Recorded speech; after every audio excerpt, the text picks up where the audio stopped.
Hello there, everybody. Welcome back to the Iesf American Qualifiers. Now, we are on our last day. We will crown champions right here, right now. And it is a pleasure to be back to continue this run, to continue these storylines with the one, the only, the absolutely incredible Nayuri Mizuki. How are you doing?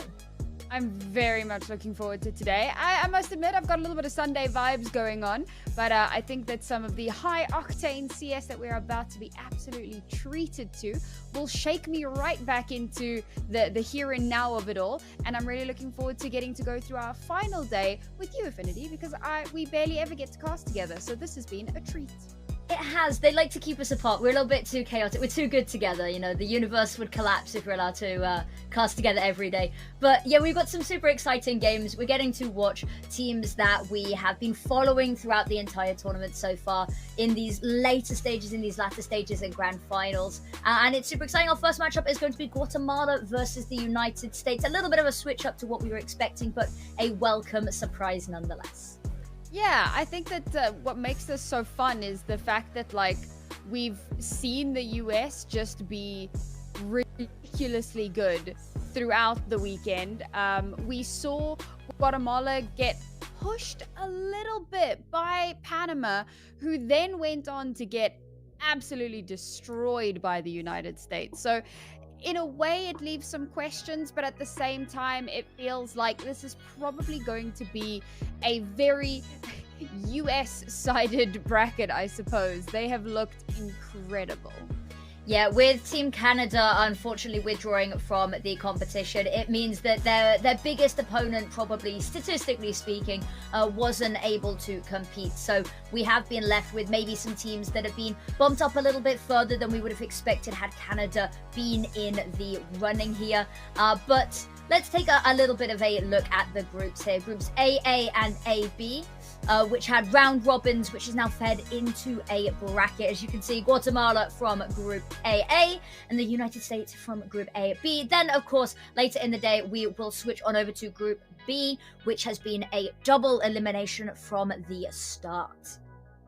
Yes, and more than likely, I think that that's going to be like a lower bracket game because, you know, purely by way of the fact that it's not Argentina, who I strongly, in fact, I'm 99% sure, looking at the documentation that we have, that they are in fact in the finals and waiting in the wings, more than likely going to be playing off against the winner of Brazil versus Uruguay. So very excited to see who it is that's going to be winning out there and going for a rematch against Argentina, because Argentina has played both of those teams. Brazil had taken a map off of them when they met up against one another yesterday, but it was still a 2-1 victory for Argentina. So perhaps there's opportunity for an upset there. But before that, as you mentioned, later on this evening, Brazil will have to take on Uruguay. Looking very much forward to that one. But that's only in a few hours. We're going to be kicking off the day, as you can see on the schedule here, with, as mentioned, Guatemala versus the United States, which I don't believe is a rematch. No, I don't believe it is either, no. So that's going to be super exciting. Fresh matches all around. Guatemala versus the USA, I'm going to be very interested to see what happens with the map veto for one. Because the United States, we've seen them pick into Nuke, and now we actually saw Panama yesterday decide to ban that out against them. I'm curious to see whether, you know, Guatemala will follow in their footsteps, whether they were watching that match. And as you said, if we look at the context of how the series Guatemala versus Panama went, it was actually a fairly close, well, first map aside, where Guatemala kind of stomped a little bit. Second and third maps were incredibly close. It could have been anyone's game at any moment in there. So that leads me to believe very even footing going into this, and seeing how their counterpart got dispatched of by the US yesterday, I can imagine raises a couple of alarm bells in the back of their mind. Yes, and of course, there are certain players that I'm looking forward to seeing as well. Now, on the United States, there were a couple that we'd mentioned a couple of times during the broadcast yesterday. I'm having a blank. Kojimo, there you go. Yes, Kojimo.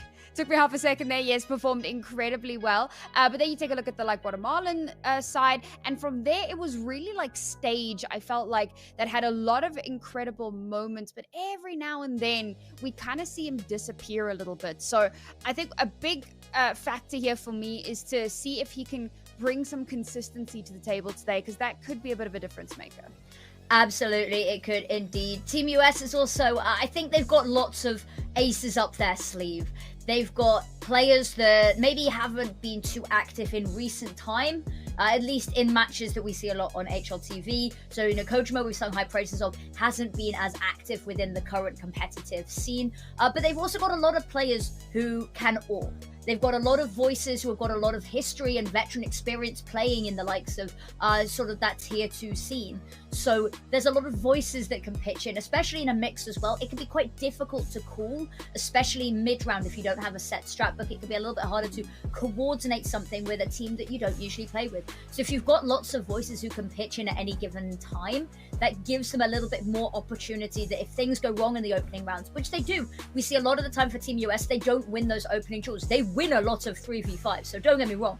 You get 2 opening picks, you are not out of the woods yet, but they do concede a lot of those opening duels. Yeah, that has been a bit of a thing. I mean, we were even talking about how Panama were keeping so many of those rounds so close, bringing it down to 1v2, 1v1, and then kind of right at the final hurdle, they just kind of stumble a little bit and they're not able to actually close out those rounds. And to the US's credit, that's somewhere where they seem to thrive. They're somehow a lot better at the late game. It's the early to mid round we see a lot mistakes being made, but I think that a lot of that can come down to a bit of overconfidence maybe.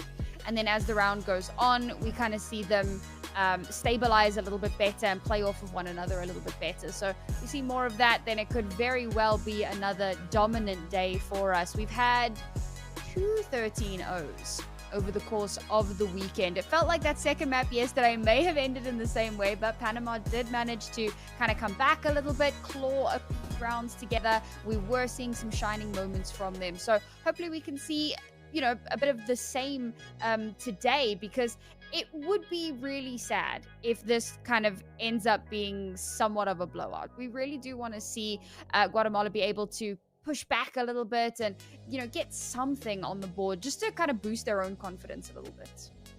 Yeah, I think a confidence boost would be great. And we talked about this a lot for people that maybe haven't seen the previous streams.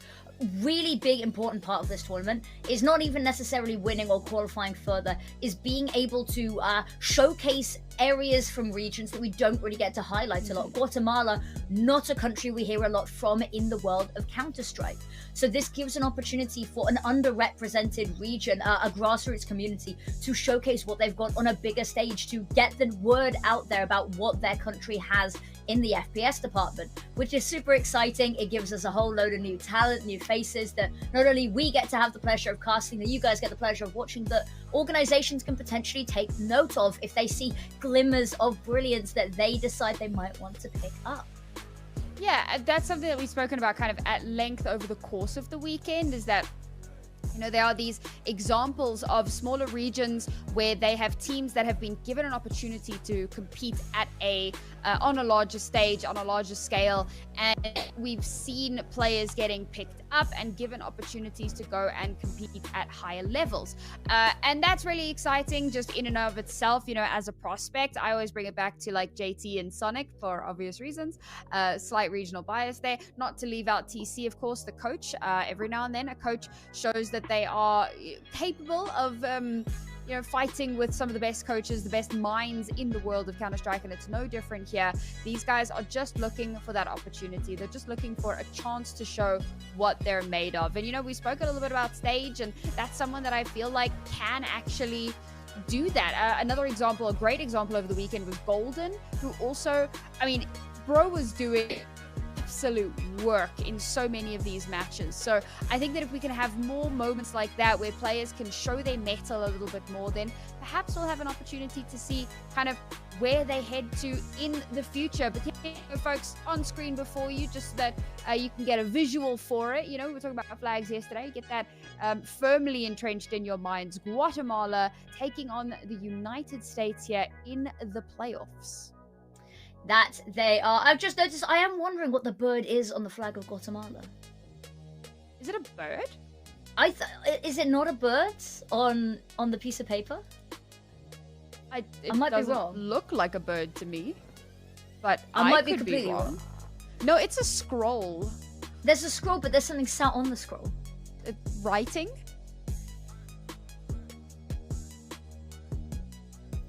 Do you not mean the writing? No, that there is a bird. It is a resplendent quetzal. Quetzal? I don't even see. Oh, up there at the top. On the top, yeah. He's sat on top of he's perched on top of the scroll. Yeah. Okay. I thought that was just like a feather or something. Okay, it's a whole bird. Very cool. So whilst we're on the subject, bird. Neither had I. Oh, a quetzal. Yeah. Okay. It's and in the United States, you know the flag. Everyone knows the flag. How many states are in the U.S., Affinity? How many flags? 50. Because there's 50 little stars. I know this one on the plus side because then I would have to count and never do maths on stream. So interestingly, Mandela effect.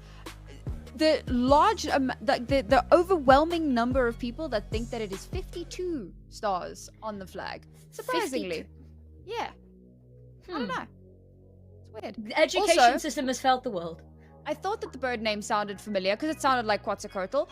Turns out that it is in fact intentionally associated with that deity. So that checks out. All right, now what else checks out? Vetoes, and they let Nuke through. Oh, brother. I have strong feelings about this. I have a co-caster in another game who gets incredibly vexed when the veto is not done well. And I think this is an example of it. That the United States has at no point shown any, pardon the pun, affinity towards overpass as a map, right? And so to ban it out right away, instead of ban it in the second wave, means that you let the US pick into Nuke. And Guatemala has shown no indication that Nuke is on the cards for them. So I think maybe a little bit of an oopsie-doopsie in the veto there. If I was coaching, I probably would have said, ban out Nuke first wave, ban out Overpass in the second. I know that they've got strong AWPers, but they've shown no inclination towards Overpass. The rest of the veto makes sense. That being what makes it even crazier is that when this happened yesterday with Panama banned out Nuke, the US picked, it was either Mirage or Dust 2, I can't remember which one. And then if I remember right, it was the US themselves that banned Overpass in the second wave. So like, you're just adding layers to that. And I do understand that like very often, so this point of conversation comes up quite often where it's like, okay, well, do you ban your opponent's best map? Or do you ban your worst map so that you don't have the possibility of that coming through later on? And it's a bit of a coin flip. It's a bit of a toss up between where you're going to go. But most teams tend to lean into, we're just going to ban our least favorite map. But sometimes you maybe tunnel vision that a little bit too hard. And I think that that's kind of what's happened here. They've maybe, overcooked themselves a little bit too much because they've thought, no, we can't. We shouldn't be focusing on their maps. We need to focus on our maps. We're going to ban our worst map and then go from there. And ultimately what that's done is, as you've said, it's allowed the US to pick a map that they are very, very good on. And that being said, it's not like they're slouches on Mirage. So honestly... Or Dust 2. Or Dust 2 if we go the third map, which I respectfully do not see happening. If it goes to a third map, I am rooting solidly for Guatemala. Is that a realistic route or is that just an underdog route? I think that if they manage to take the United States to a third map, given that it is Nuke, a map that the US has been incredible on, and Guatemala haven't shown any proclivity for, and Mirage, a map that the US have kicked backside on, I think that if they take it to a third, you've just got to root for the underdog. You've just got to believe in them at that point. But yeah, you're right. The Mirage is a map that they haven't been slouching on. Neither is Dust 2. In fact, I believe it was Dust 2 that we saw them pick yesterday. But Mirage and Dust 2, 6 of one, half a dozen of the other, isn't it? Yeah, to a very large extent, they are very, very similar. Here's the thing that concerns me, though, because one of the big issues that we found with Guatemala yesterday was they keep forgetting that mid exists. Yes. And the US actually do put a decent amount of pressure into mid, particularly early round on their CT side. Like, they will run down mid. They will throw out a flash, and there will be 3 players running down mid to just like stampede whatever players are trying to make their way I raise you though. through. Go on. That Nuke doesn't have a mid. No, it doesn't. But you know what does have a mid? Mirage. True. But they will at least get one map where we can't sit there the whole time and go, God, please, mid exists. That is fair. We do have one map where that is a factor. So and we will actually get to see it because it's not our third map. So that leaves me with questions of what new fresh hell we will deal with once we get to it. I'm so excited. But, I think genuinely, actually, I take back everything I've said. I think that Nuke might be the perfect pick for Guatemala because we don't have to worry about them not going mid at all. I think it solves their main problem. I don't think I've ever heard you cope that hard in my life. Oh, come on. I have had way harder cope. I'm having a disservice to my cope skills here. Oh, yep. Well, let's dive into it. Yep. Talk about mid. Actually, Guatemala put a lot of presence there, and it's going to be the team US that are playing on the back foot and letting them take space early round. Oh, letting them take the space and then completely shutting them down as they attempt to actually do something with it. Good lord. It's just a slaughter. Stage is good for one. You know, we mentioned him earlier, so that's something. Yeah, Stage has been really good. I mean, Rainmaker had his moments as well, to give credit where it's due, but I think the United States pistol rounds have been very snappy. I mean, Guatemala, we saw some incredible headshots, percentage-wise, pistol rounds, haven't we? Where it was just nothing but headshot. But even that is not going to be much of a problem. Now, once again, they have gone mid. They've actually decided to. Kojimo, though, has got the support from Window, jumps on down between him and Jester. They mop up the whole lot. So you know what I was saying about how they just run over mid? Caught in 4K, folks. That's exactly what I was talking about. Just the moment that the round starts, the clock ticks down, they are directly in your face and taking full advantage of the fact that they have a, advantage in terms of weaponry, and so they want to get up close and personal. Obviously, the MP9's at range, not ideal, so they are just going to run straight at you. Now, however, Mala have weaponry in hand. They are going for a very strong stack down towards this A side. Oh my lord, Anti, you are doomed, friend. Is he going to be able to get out? Oh, he might just be able to slip away. And while he's creating a distraction, this could be the perfect opportunity now for Guatemala to make their way in towards the site. It's pulled so much attention away, but there it is at last. Anti gets taken down. That being said, he is going... No, he doesn't get taken down. I read that completely incorrectly. Color me surprised. He actually wins the battle in mid. The distraction, the diversion, it pays off. And Rainmaker and Metas on the site get those final kills. Guatemala... you know what? I think they studied the VODs. They looked and they said, you know what? The US likes mid. Let's show them. I like it, and that is exactly what we need to be seeing coming out of them as well. If they want to win this series, if they want to make it a competitive one, the fact that they take a round on the board so early is great to see. Yes, it's the bonus, and that will allow for Kojimo to pull out that orb very early on here. But signs of life early on. And now mid, they've forsaken it this time, and Kojimo sending that orb up over Apps. It's not going to be able to find any impact. Smoke comes over, and Jared's actually just going to push on forward instead. Needs his teammates to come on through, but with Smokes all covering jungle, they're so hesitant to want to. Stage handles Jared. Molotovs go deep to try stop them, even looking to stop the bomb plant. Polo does find one to even the numbers, but now a timer looming over their head. Polo with a second, and actually, you see lots of looking. They can't quite find anybody, and poor Jester's just been wanting a kill desperately and has not been allowed to see anybody, and now they don't know where this last player is. Stage tucked deep away, and Kojimo's got the angle.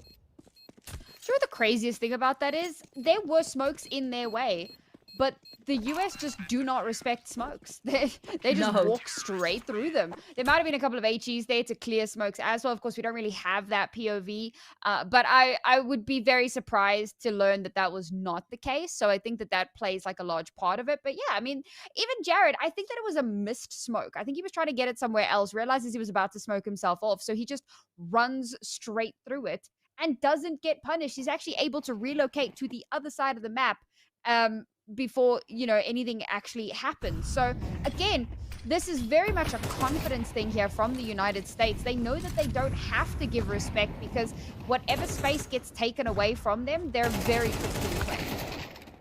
Ooh, spray transfer, not quite good enough, but going 1-for-1. Kojumo's going to get ready. Missed shot, maybe just a warning there. Molotov's not going to allow him to have too much to say about this. And with two players in Palace, it's going to cause them some issues trying to get their name into the fight here. They're desperate trying to weasel out Polo, but ships in the night, figures in the smoke, they can't quite find him. Down to a 3-on-3 here. This is certainly doable for Guatemala as time continues to tick on.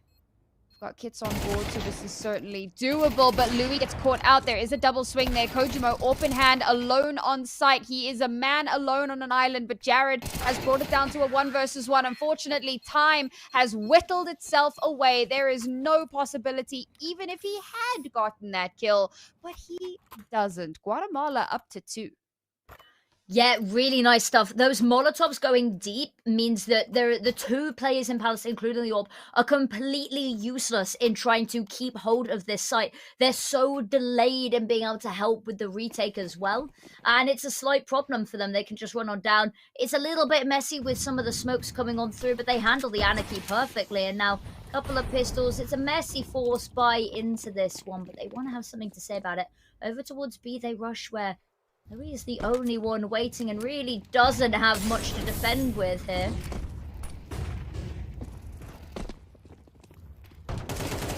You say that. He's got a gun.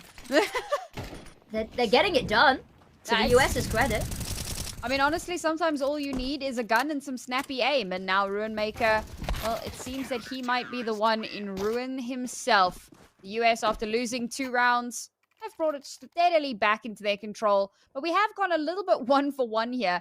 And well, Affinity, I don't need to tell you what that's doing to the economy. Maybe the folks at home might not be as aware, but not able to build up long-term econ could be devastating for either one of these teams. Yeah, and the issue that they had is coming into this game of cat and mouse, the US's economy was looking a little bit better, so they come out slightly more favorably in this back and forth. But unless somebody can start establishing a round streak, both of these teams' economies are going to be hurting. And it's going to really set the pace long-term economically. Oh, what is this from Jared? Gotta go aggressive, get right up in their faces. It's not just mid that they take control of. They'll take control of any avenue that they so desire. Bearing in mind, of course, there was a bit of an eco here. I think that the US were very cognizant of the fact that having gone 1-for-1 for 1-for-1, Guatemala were not going to have money in that round, so they couldn't really spend too much into it. They'd put a little bit, but they couldn't put much. Now, the major problem comes in because it's just pistols. It's just pistols. And you see how that one round makes such a difference for the US economy. They don't have to rebuy very much. They've got players sat on fat stacks. Polo jumps on up to Catwalk, wants to get aggressive. We talked about this. They're really eager to go mid, and you can tell Guatemala's done their homework as they spam him away. But there is a trade-off here. Now, we do know that Guatemala's pistols can be quite deadly, but they're so split from one another. It's very difficult to find the openings they need. Metis takes a little bit too long there. Pull the trigger. Kojumo. Okay. Guatemalans from the sky. The paratroopers have arrived, but clay pigeon shooting seems to be the name of the game. Clay pigeon shooting indeed. That first pick, you got to commend it. Yeah, it all goes a little bit lopsided after that, but the spamming away onto Catwalk there to find that opening pick, really good knowledge of how the United States has been playing. Again, the opening picks, we talked about it, the United States loses a lot of those opening draws. It doesn't really matter. The individuals really step up and come together to clutch this back out every single time. But now, Stage, player of the match that we've been singing the praises of to the high heavens, has an AWP in his hands. Most of his team disintegrates around him, and that HE felt so personal. But still alive for now. And Rainmaker's got a little bit of a trade back. Is going to be caught in response, however. That is a heartbreaking start to that round. It was literally moments, and then it turned on its head. It's getting caught out in various positions as well. Unfortunately, that leaves them in a very tight spot. And surely at this point, you just save. Like, you'll have 3-round loss bonus. That's nothing to turn your nose up at. And you'll have the AWP and the AK. And sure, they don't have a ton of money as it is, but you could complement with something into the next round. Unfortunately, however, it looks like they are going to attempt to go for something. They're going to hand over a free AK. And yep, that's all she wrote. So now the CT side have 2 AKs to their name, along with the AWP, and the Guatemalans are back down to pistols alone. Yeah, we saw a Hero Galil peaked for a second, and I'm kind of glad that it has been sold. Not the right move in this situation. No, okay, it's back. And the MAC-10 as well. The issue is that's going to leave them in financial difficulty again next round. And this has been a little bit of the theme that we've seen occasionally, has been teams so eager to try find something with a force buy that they forget that when it inevitably goes wrong. Oh, well, talk about inevitably going wrong, Kojimo. We're not going to talk about it, but we all saw you. Nobody saw anything. It's a lie. It's all an illusion. Good. Taking some space in towards mid once again here. Guatemala certainly know that mid exists when they're on the T side. Oh, okay, Auntie. That's a nice little opener there. He does get trade. Oh, my goodness. Okay.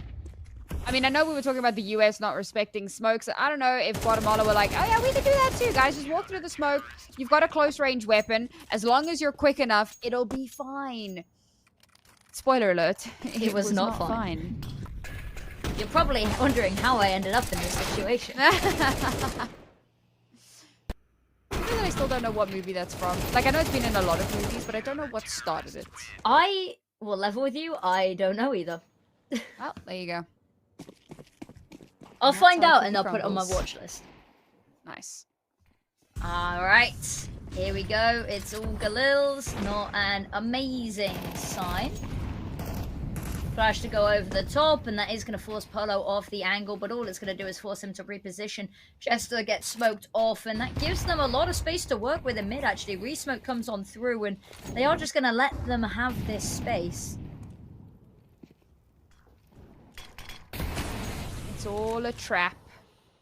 Smokes and mirrors, waiting for Guatemala to walk into their crosshairs. Polo in a good spot here. 2 have slipped past him, but he should be able to get a kill onto stage. Oh, okay. Polo actually loses his life there. The timing on that must have been exceptional. And now, Rainmaker certainly making it rain bullets on the site. Goes for his 3rd kill, and he alone just about has cracked open that site. The bomb has been planted, and Jared has to 1v2, very nearly dies to the flames, and makes the right call with 1 HP to get the hell out of Dodge. No, Maybe he's going back. No. Ooh, I don't know. Keep the AK, man. But you're at a 6-round lead. Who cares? Exactly. This is being watched is the issue. I swear if he wins this. He's got a kit, but I don't think he realistically has time. Nor does he have HP. The fact that he chooses to go for that on 1 HP tells you a lot about the United States mentality, I think.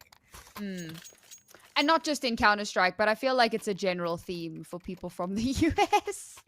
Just generally very confident. They like to come up to random strangers and start conversations, which, as a British person, I'm absolutely horrified at the idea of.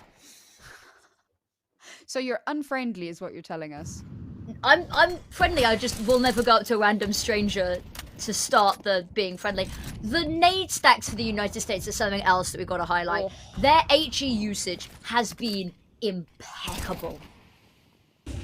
A lot of their utility has been very, very good. Oh my goodness. Jester getting caught in a reload there, so only able to get one, not able to slip away. Now Kojimo trying to hold the line here, is able to reposition, and off the back of that, he's able to get yet another kill. Jared follows it up as well. And, well, quick as you like, it's a 9-3 half.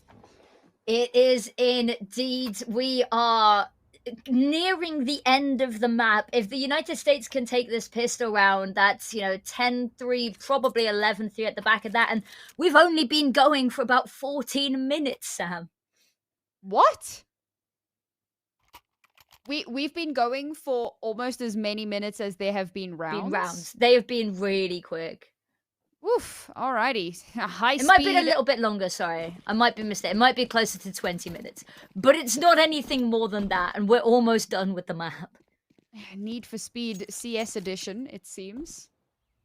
Alright. A very strong positioning up towards this B side. Bomb hasn't made any sort of decision just yet. We're still doing a bit of poking and prodding, and in fact, it's 3 of them going down the lower tunnel, rather than trying to make their way towards the site. So they're trying to circumvent mid as far as possible. Little do they know, chat. Guatemala's never in mid. And true to form, they're not there now. So we're going to flash our way through, try to find some space in towards jungle. It has been smoked off by the T's themselves. They'll flash themselves through. Rainmaker, geez, waiting for the optimal opportunity. But Kojimo and Polo in tandem, decimating the defensive line. Anti was able to pull away at least. Kojimo, that's your teammate, buddy. Don't do that. Wouldn't be surprised, but yeah, I think the T-smoke there is a little bit weird. I don't even think they flashed themselves through. I think they put the smoke there and then went, ha, psych, ran through it anyway. Dry peeked it, hope that the element of surprise would be on their side, and to their credit, it's one of those times where you see your friend doing something really dumb and you're like, I love them, but I hope this backfires because it would be a teachable moment. And then it doesn't, and then you're like, oh god, they're gonna do it again, aren't they? I'm talking about me. But also, I'm talking about the United States dry peeking smokes, running it down. Guatemala, once again, have no care for mid, and it is going to burn them once more. Midas isn't cleared. I say that. Louis saving his teammate's bacon there. Well, unfortunately, it's Guatemala's bacon that I'm a little bit more concerned about right now. It's getting a little crispy. Yeah, no, the US's bacon is cooking just fine, just nice and dandy. Guatemala's bacon is just about burnt at this point, and it feels like there are very few roads back into recovery, because the US now 2 rounds away from closing out this map. Guatemala have only been able to pick up 3. They haven't been, and they've kept some of the rounds relatively close. We've said it before, the US very often getting caught out of position and unawares, but they stabilize so well. Once again, they've given themselves a numbers advantage. They've opened up some space, but Guatemala doing well to fight back blow for blow, pound for pound.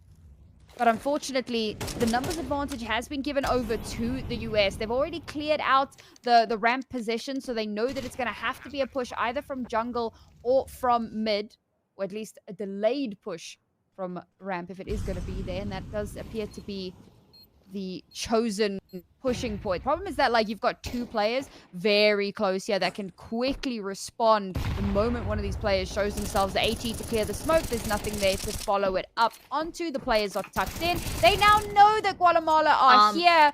Unusual with 2, because the first is actually off the back of an HE. Time, unfortunately, is a massive problem, so it's impossible to salvage the round. It's another close round, but ultimately it means nothing. Yeah, and I think it's another example that you've got to be a little wary of, is the United States. We've got to highlight moments of weakness, because whilst they're not really being abused to the full potential, I think it's only fair that when we're criticizing Guatemala, we've got to try find places to criticize the United States, even with such a dominant performance here.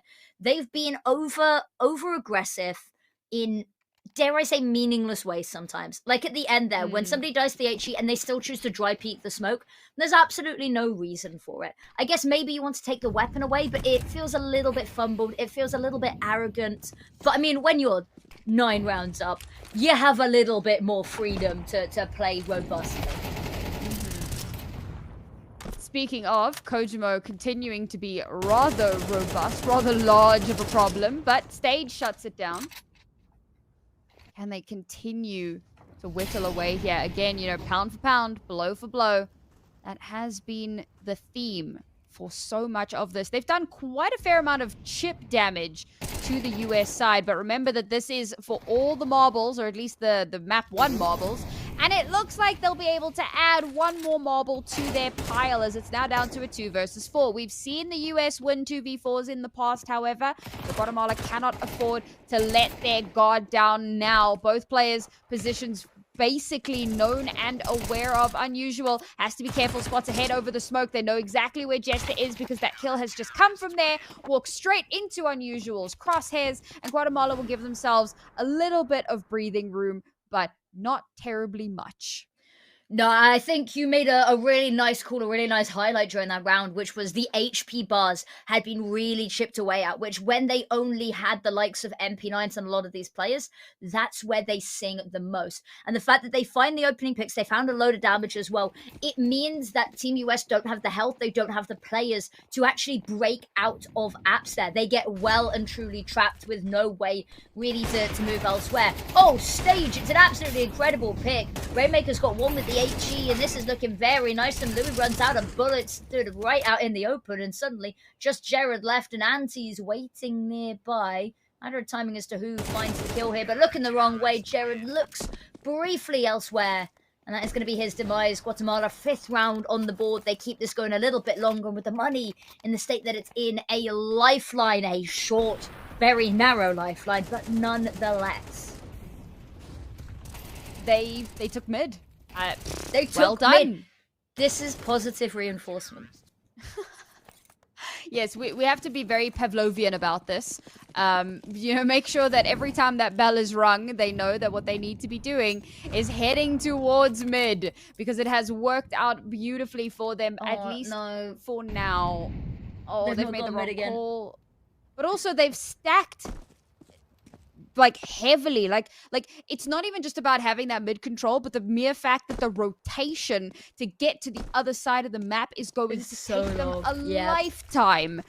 And with these close range guns, oh my god, that's a nasty little HE. Okay, potentially crisis averted. Jester and Jared will be good for a little bit to get done here, however, so they have cleared out the site. The bomb has been planted. Oh, that's free guns. That's the major problem. Smokes as well. Can Guatemala find a way back into this? Surely they haven't just handed this entire round over on a golden platter. They keep trading. Again, keeping themselves afloat just for a moment longer, but time is ticking away. They've got a kit, but they need to push. They need to get aggressive. They need to get in their faces. They will get the final 2 kills, but do they have enough time? It's going to be down to the wire, but I do believe they should make it. Yes, they do. Guatemala continue to breathe. It is a lot closer than it ever should have been. And again, it's something we've got to sing the praises of, is the fact that the team on the teammates left on B there had just done enough damage that there was a little bit less work needed to be done when those rotates finally came over. I think the rotates, they could have put a little bit of a rest to that sooner. If you had somebody mid that could have jumped on over and pitched on in, they would have made life just a little bit easier, maybe saved themselves the trouble of some of those weapons being picked up, but alas, not meant to be this time in mid. There's a little bit of a toy towards the idea. There's concepts of a mid. Concepts. There's an inkling. There's a sensation. A slight gist, you know? An inclination, a possibility. Just a stray random neuron about mid. There's a lot of smokes in mid as well.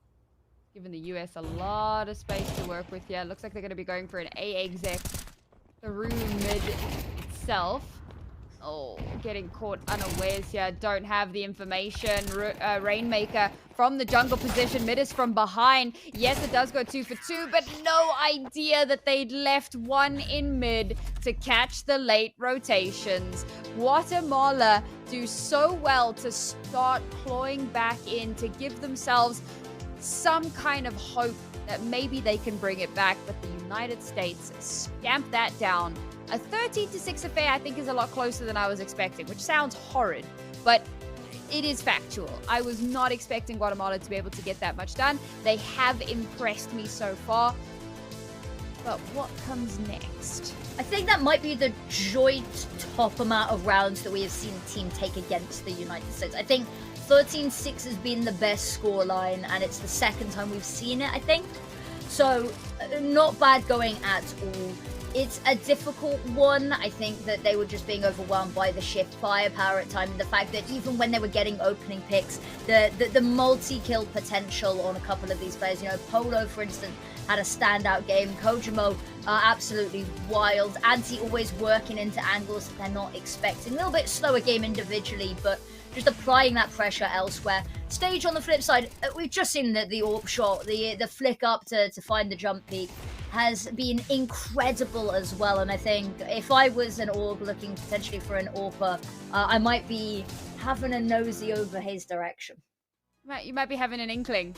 An inkling, a thought, a concept. A fired neuron. Looking forward to seeing how those neurons fire when we move on over to Nuke in a few moments, because as you had kind of pointed out, Nuke doesn't have a mid. It doesn't have a mid. Don't believe that we saw Guatemala on mid. Listen to me. On Nuke. I don't think we did. Yeah, so there's certainly a possibility here for some kind of a shenanigan. That being said, I think that, you know, we saw so much aggression from the US just so consistently, even on Nuke itself, that it does leave one to wonder, will it be enough? But we will have answers to that question and many more after a short break. So remember to go refresh your drinks, grab a little snack, and when we come back, it'll be map number 2.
Welcome back. Map number 1 was maybe a little bit more of a contorted affair than we were expecting. 13-6, but the United States still pulling ahead very, very distinctly. Now, one more map lies ahead, potentially a third, but we are going on to the United States map pick of Nuke, and we have already seen them absolutely shred up the region on this map. So, if you're Team Guatemala or you're a fan of the Guatemalan team, it is a little bit dangerous water that we find ourselves in. Yeah, there's certainly a big concern around what this next map is going to look like. And remember that, like, at the end of the day, you have to be coming out on top this weekend if you want, you know, possibilities of advancement or whatever. So there is no, like, I mean, sure, there's a certain level of, like, prestige and whatever that comes with second place, and that's always quite nice. But you don't just want that top spot. You need that top spot. And the US are clearly giving no quarter here. There is actually something that I wanted to bring up, is that you know, we were talking about how the US have shown a lot of, like, overconfidence, borderline, dare we say it, arrogance. And while it's working right now because the competition that they're facing against is not seasoned, is not as veteran, don't have as many opportunities and so on, when they get to the bigger stages, that can be heavily punished. So while this is fine for right now, there's a part of me that's thinking I'd like to see what they look like when they take every round super seriously. And you know what? It might not even happen on this map, and it might not even happen this weekend. It is something that I am kind of keeping in mind for, you know, future potential tournaments and so on. But for right now, it does appear to be working for them.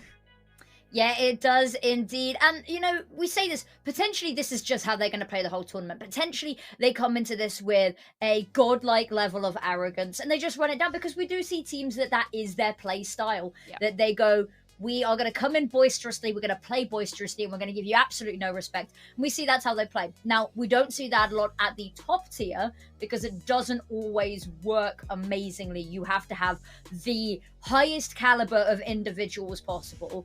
And even then, it still falls apart when you go against a very structured team. And I think this would be a really cool opportunity for them to try play in a little bit more of a structured, calm manner, just to see how it feels. But who knows? Maybe this is the energy that we see them hit the main tournament with later in the year. Potentially, this is how we see them play the rest of the Iesf qualifiers and then further forward.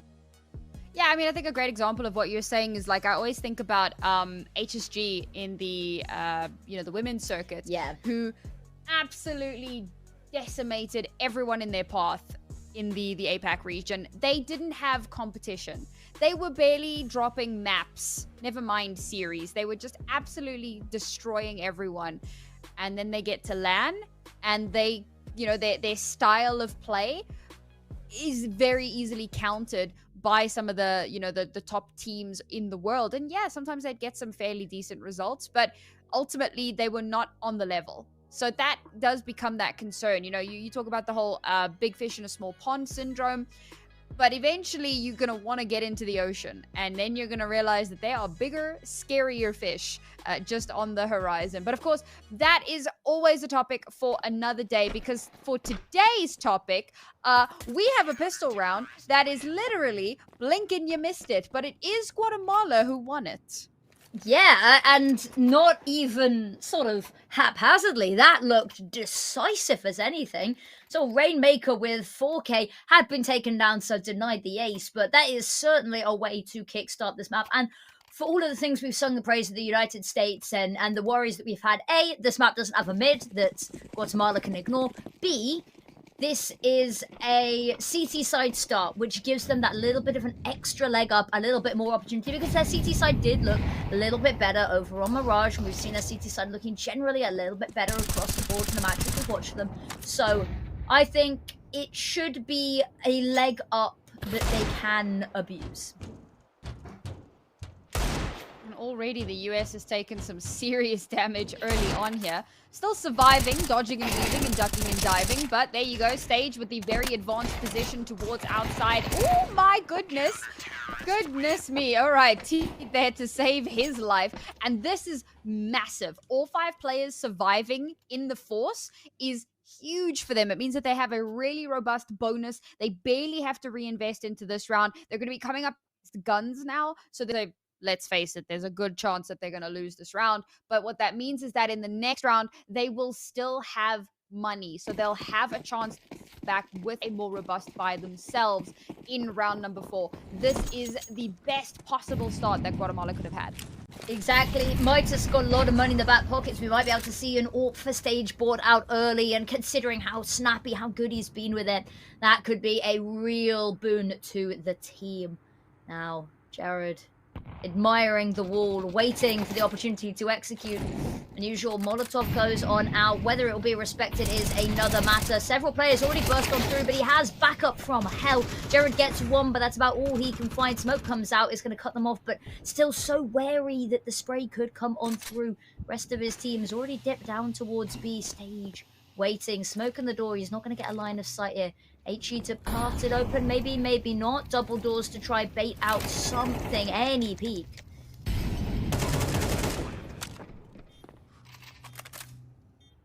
All right, well, bomb has been planted at least. I think that's the first plant so far for the US. Midas with the Midas touch, continuing to just rain down terror upon his opponents. And this should be a fairly simple retake. And to come out of this with 3 players still alive and having snagged 2 AKs is a fantastic way for this to end. Hold the phone, Affinity. We could be in for an absolute treat. We could indeed. And we said that whilst the result 13-6 didn't sound too good on paper for Guatemala, that they had pleasantly surprised us. The fact that they've already got half the number of rounds they got in the entirety of last map, and we're only 3 rounds in, is a really good start. And they need that as well. They need to have a solid start on the CT side, because that T side is going to be merciless for them.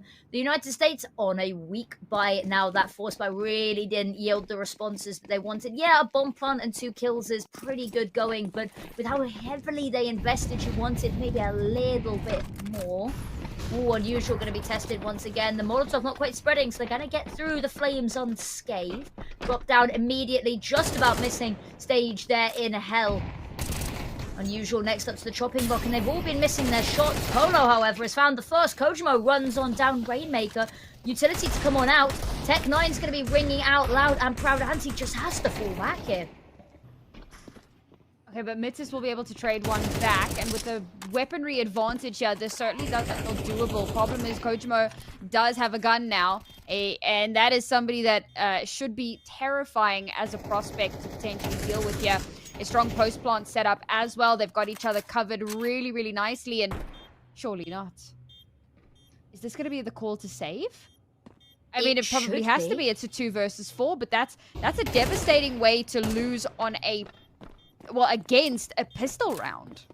Yeah, and the fact that they look to be wanting to chase this down as well. And I love the angle looking down, trying to punish him, but Midas probably only going to be good for 1. Attention turns away for a second. He's going to fall. Unusual is going to be the only one to save a weapon.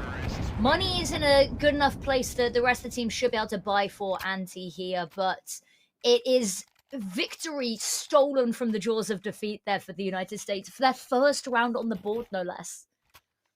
And this is why I will sing and dance and clap my hands whenever I see a Tech 9 round, because the sheer chaos of it is just far too entertaining. And I love the decision to go for the ramp play as well. I mean, you force the vast majority of your fights are going to be close range, and that's where you're going to get the best possible value out of the weaponry that you fought. But Kojimo standing out in the open in front of the doorway there, bit of a questionable decision to be made, but he's going to lose his life.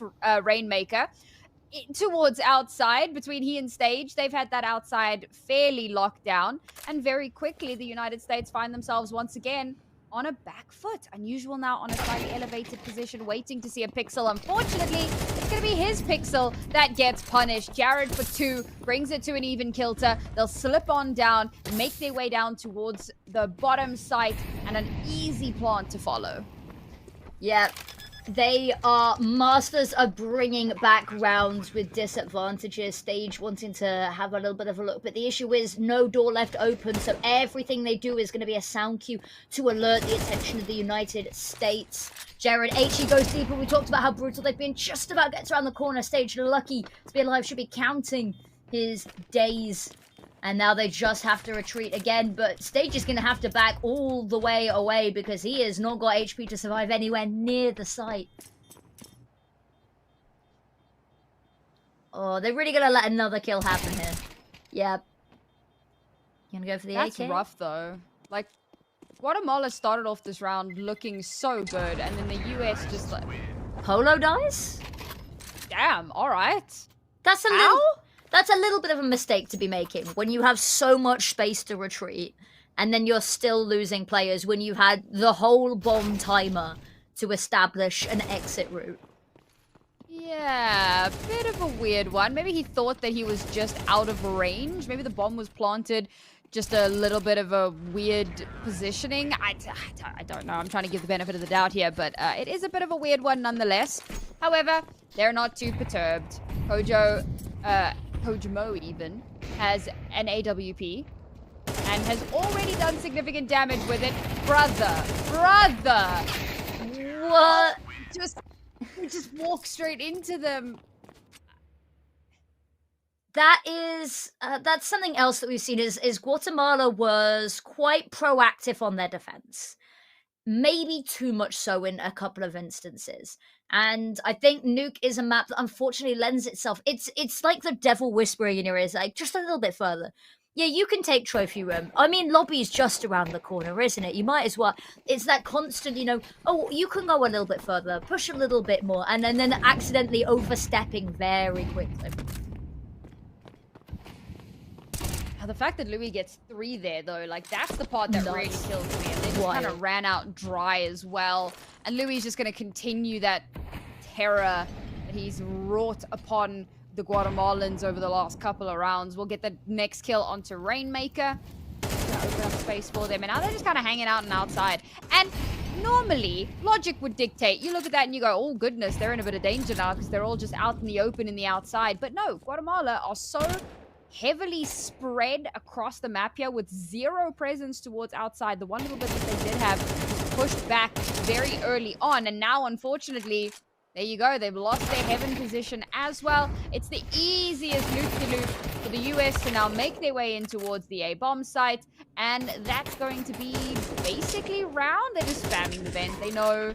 They have the inkling. Midis has managed to slip through. But there's not too much more that he's going to be able to get done here. Yeah, this is looking to save probably, especially with the money in the way that it's in, but no escape. Doors shut. Yeah, unfortunate one. That means the United States takes the lead I say very early on, a little bit later on than we expected, albeit. I say it is going to be an eco round. There's going to be a little bit of an investment come on through, hopefully not too much more. It's the fact that Anti's the one who's buying when there are teammates with a little bit more money. You'd expect to be the ones you'd want to have the investment, but making sure they've got enough for the next round is crucial. Heading outside, having a little bit of an early look, not content that there's anything worth pursuing there. They pull back immediately, but they've left ramp unguarded. Going for something a little bit more retakey towards the B site. I mean, they've kind of stacked on A, so it does make some semblance of sense, and I suppose maybe the B site, they're hoping to take advantage of some closer range duels where possible. Ooh. And, well, there you go. Investment pays off. Beautiful shot there onto Louis, but they get wrapped around on. Polo's good for 2. Make that a 3rd. And, well, that should be round. Still a bit of damage done here. Might just be able to hold on to the AWP into the... not the AWP, sorry, the AK into the next round. For a second, I thought it was the Scout, and then I realized, no, it's just the AK. He is, in fact, going to push and is still good for 1 more exit before he slips away. He hasn't slipped away. He's still trying to get 1 more. Or he wants to try and make this player die to the bomb. Oh, that's unfortunate. Well, dies for his hubris, unfortunately. My question was, how did Polo get into that position? Because he was behind the 2 players, but then there was another player. Yeah, And then he turns around and there's a player that's down secret as well already. So I don't know what in the timing happened there. But Polo, a mighty fine position. Yeah, bit of a weird one. I was seeing it, I was like, oh, that's really cool, Polo's wrapped around. And then I saw that there was somebody who was in secret right behind them that really should have seen that somebody was there, and I went, wait, hold up. Stage opening pick, lovely stuff, has been an absolute legend. Kojimo immediately finds a response. It's not onto the AWPer, but it does keep the numbers even. Stage can hear so many footsteps, but hidden in the smoke, he's not going to be able to call anything over. Actually doesn't see anything. Nade to part it open. It's going to leave him a sitting duck. Lovely shots, and now they can just push in towards this A site. And the rest of the players, they hop down towards B, maybe worried that they're going to slip down vent. No, it is just A site. They want to stay.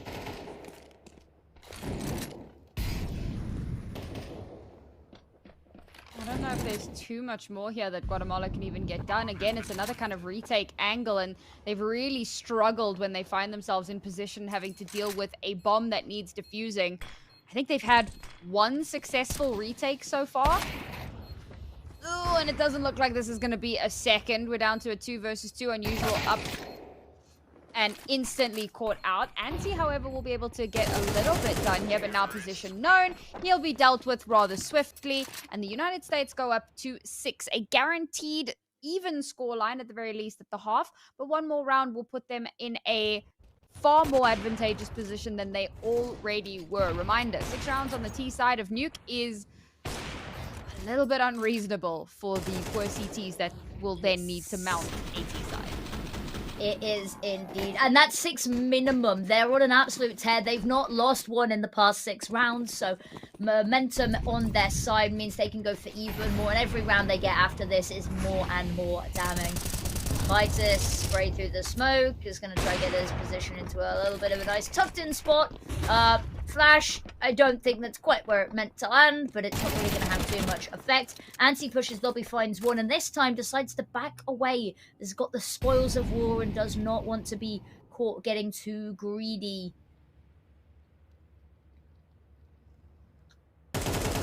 Polo, lovely shot. That's given a lot of space to work with. They need to clear out directly below them. They do indeed. A couple of players nearby, but very difficult to weasel them out here. They found Louis. Are they suspecting another player in Mustang, though? I think that's called Mustang, isn't it? The hut side of Rafters. I'll be real, I have never heard that call before, but fair enough. It's called Mustang. I might be losing my mind. It's 2 versus 1. Guatemala now very much have a chance. The bomb's being dropped on the site, so Polo has to clear everything out before he can retrieve and go for the stick. Unusual is in such a good position here. All he has to do is wait, man.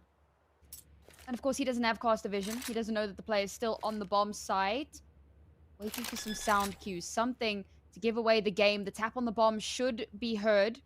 And still, oh, he's going to drop down vent. Push just yet.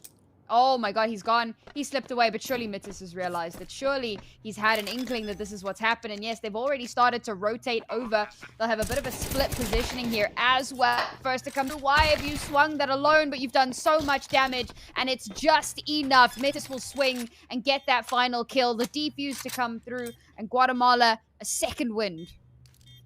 Whoa, that is way closer than expected to be. You know, the fact that they don't peek off of the bomb being tapped over on A is, you know, neither here nor there in the overall scheme of things, seeing how the chips fell. But the fact that he's allowed to slip down to B and get the bomb plant when there was such a strong position to deny all of that from heaven is daylight robbery. What scared me was unusual swing when his teammate wasn't in a position to trade. I think that might have been a slight kind of panic thing, but done damage to Polo that it created a really solid opportunity for Mitis there. I mean, that could have gone terribly wrong, but it went so right. It was the Panama-Guatemala game that you had the wonderful "My Kingdom for a double swing" line, I believe. So, yes. Because everyone was just speaking one by one. It was a weird and wonderful series. Oh, Rainmaker is going to punish Jester's little hop out of the smoke there. That's why you don't swing out of smokes dry. I mean, sometimes you do. When the US does it, it works, which is the really frustrating part, I think. Oh, bomb. Yeah, that's not retrievable. I mean, Polo's going to have to step up in a sacrilegious way. He gets the first. He spotted the back of the second. They're going to try wallbang him, but it is put to bed very quickly. And Guatemala, they're bringing it back. Dare I say it spiraled a little bit too far already, given 6 rounds on the T side is a very, very good sign. But they're not going to let it be a complete stomp. They want to buy themselves the opportunities possible. Well, speaking of buying, I mean, the US are still actually able to mount a fairly decent buy into this round. The only person who's kind of suffering a bit here is Kojimo on the Mac 10, but aside from that, it looks pretty damn good, regardless of the fact that, you know, they've kind of had some a bad turn of events recently. Oh my god. Unfortunate. Polo trying to find a positioning towards Vent, instantly shut down, and now Guatemala, oh, they've given themselves an opportunity. Anti with the position, and they'll play off of each other perfectly. There are some trades here, but it does favor Guatemala, and they now know that there's a lean towards ramp, towards that B site. Oh, why are you swinging that alone? Does some damage, so that's going to make things a little bit easier. But these last 2 Guatemalan players have to link up. They've got to be able to play off of one another. And for the US, they've actually opted not to go ramp, but rather to stick around. And that, I think, is not the worst call in the world, because maybe it's a little too obvious that they might go down ramp. But Guatemala, to their credit, have actually come to reinforce this A site. So if the US do intend to re-hit, maybe go up through heaven and pop down, then they will, of course, be caught out. And it does look like that is going to be the play here. We're going to come down to timing. Utility to come through. Jared has already slipped down, so he'll begin to plant. They've spotted out the first. Rainmaker is position known. Flash to come through. The follow-up is not good. He did not give enough time for Mitters, so there's no playing off of one another. And what was a recoverable, winnable scenario now has to turn into a 1 versus 2. Mitters' position is very well known. And the last 2 players can just hold those sight lines, keep him in an uncomfortable spot. Does he try to go for this? The flash comes out, doesn't see anything. Sorry, no, that was a smoke. He smoked the bomb, but Jared catches him out in the open. It was so nearly a 6-6 half, but the US managed to snag that last one in the round, and they'll go into the half at a lead, and that does leave some concerns for what Guatemala are going to be able to do in the second half. Just a couple. They've been pretty good on the pistol round, so the opportunity here to deny the United States a running start into the second half is not the most unlikely thing in the world, but I think the United States credit needs to be given to the post-plant setup there, to how well they've been playing off of each other a lot of the time here. And the little run boost hop along. You're gonna have to hop off his head, mate. Not room in lobby for that. So we immediately push. Do they expect Polo? They do go 1 for 1. They've already called reinforcements over, and tapping away. It's very messy.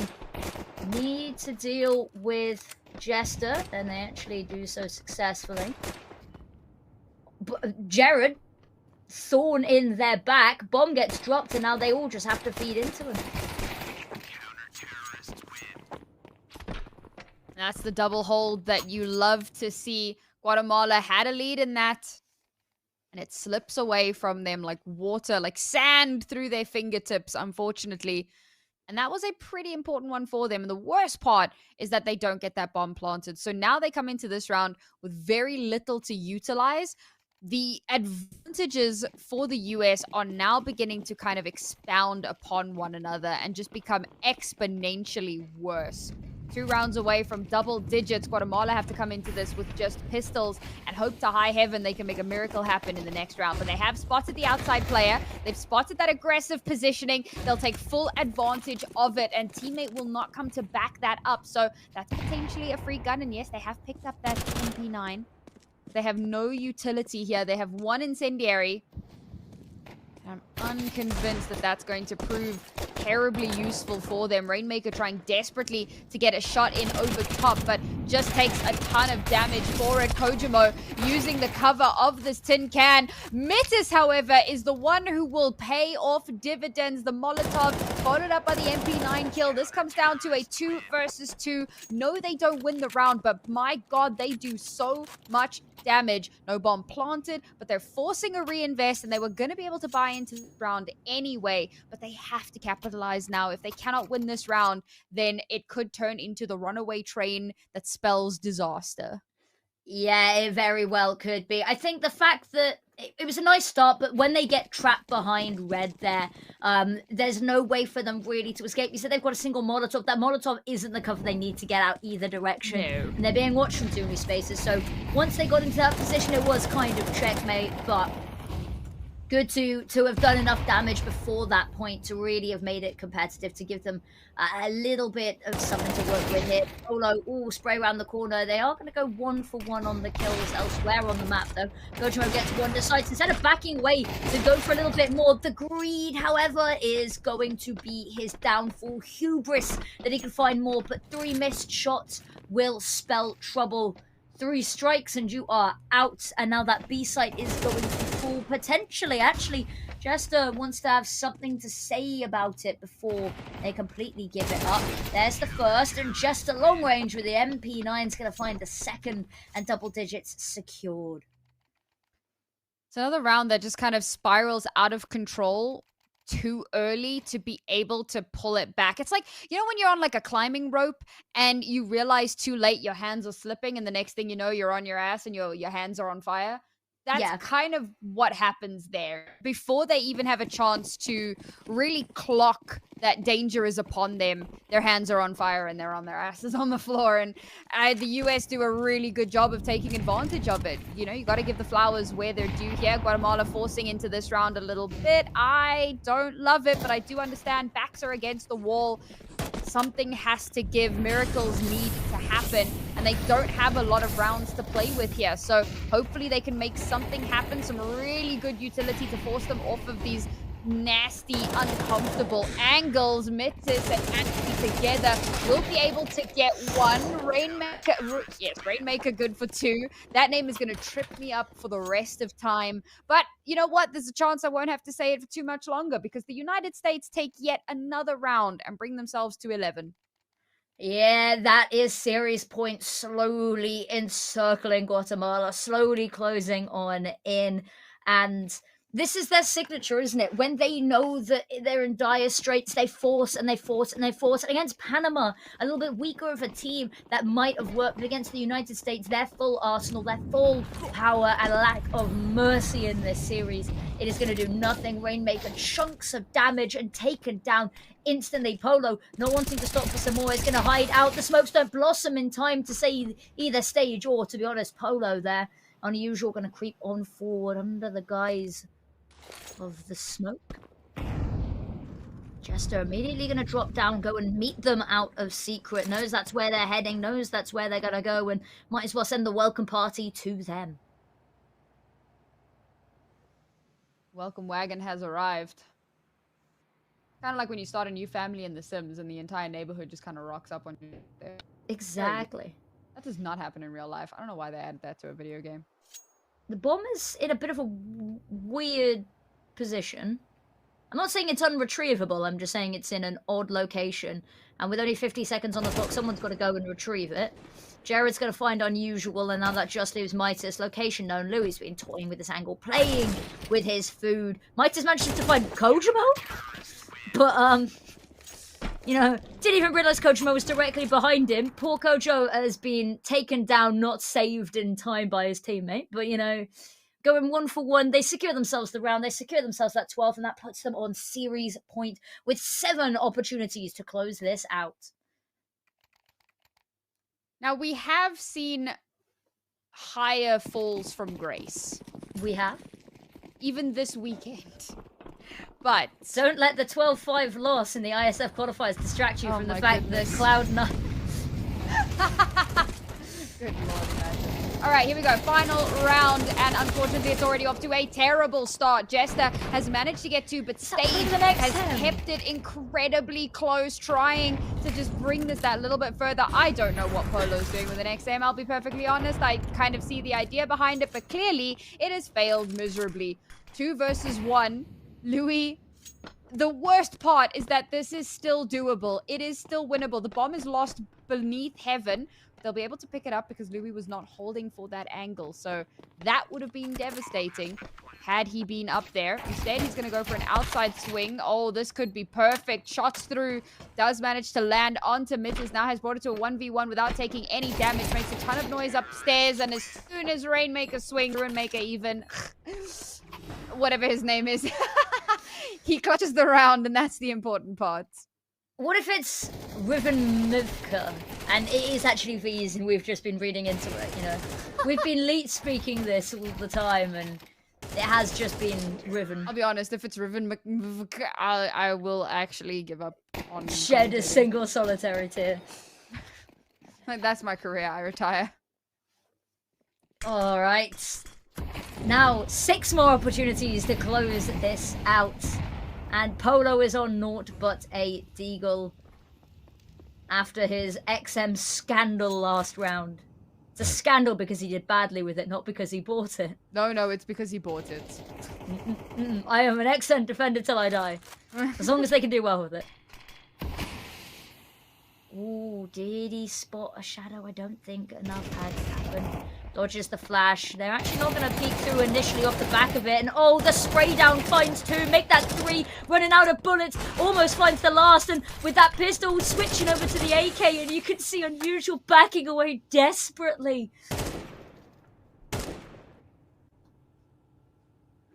Craziest part is that the United States' money is a disaster area. So if they lose this round somehow, Guatemala actually have a chance. But unfortunately, that may yet have been the final nail in the coffin. The timing on that is absurd.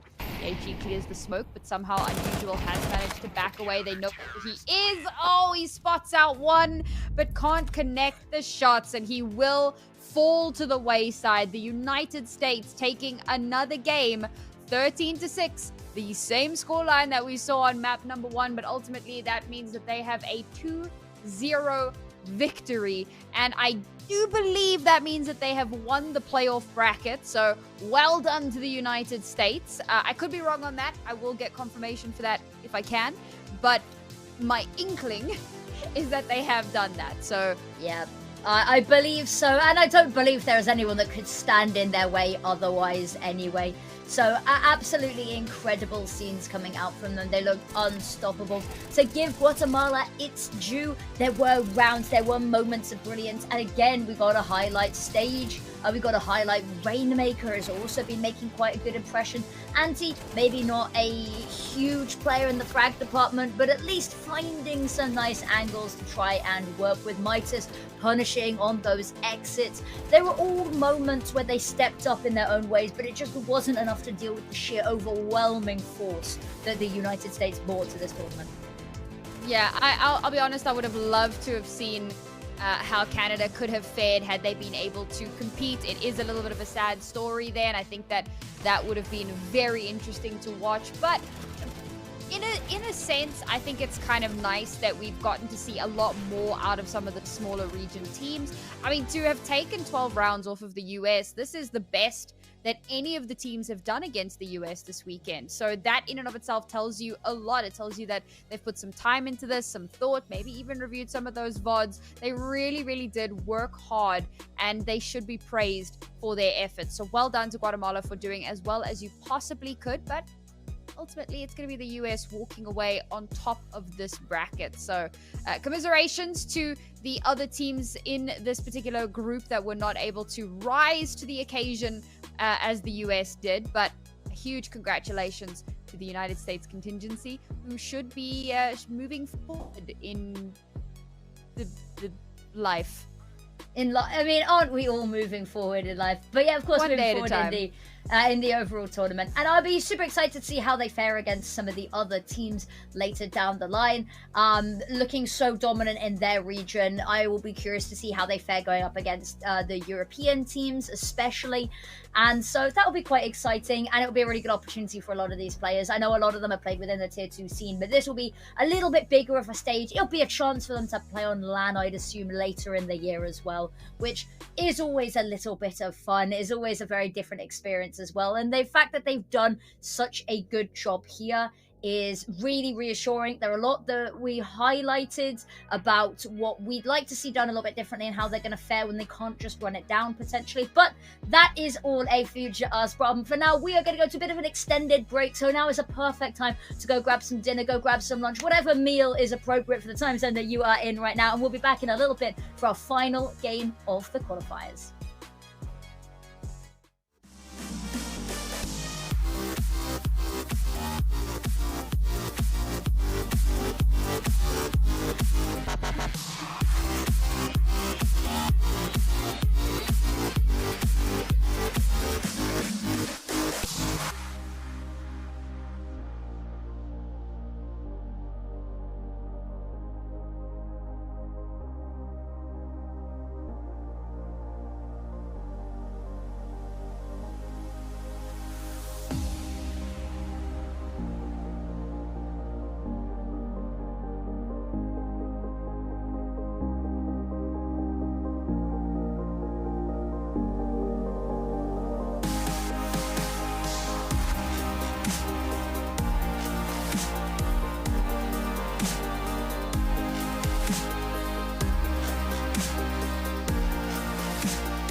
go there, everybody. One final series awaits us. Now, this isn't quite the grand finals, but it will be the final series that we have the pleasure of bringing you wonderful viewers at home.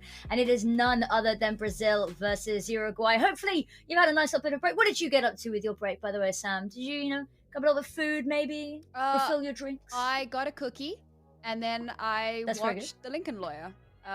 This is good. Yeah, it's really restful. What about you? What kind of cookie was it? Was it a good cookie? Chocolate chip cookie. Very, very good cookie. Not good exactly choice, dinner, but food. I had Chinese takeout. My parents ordered Chinese takeout, so I managed to slip downstairs and have a little... shaming my cookie. My God. No. I would rather have a cookie. Don't get me wrong. I love a good cookie.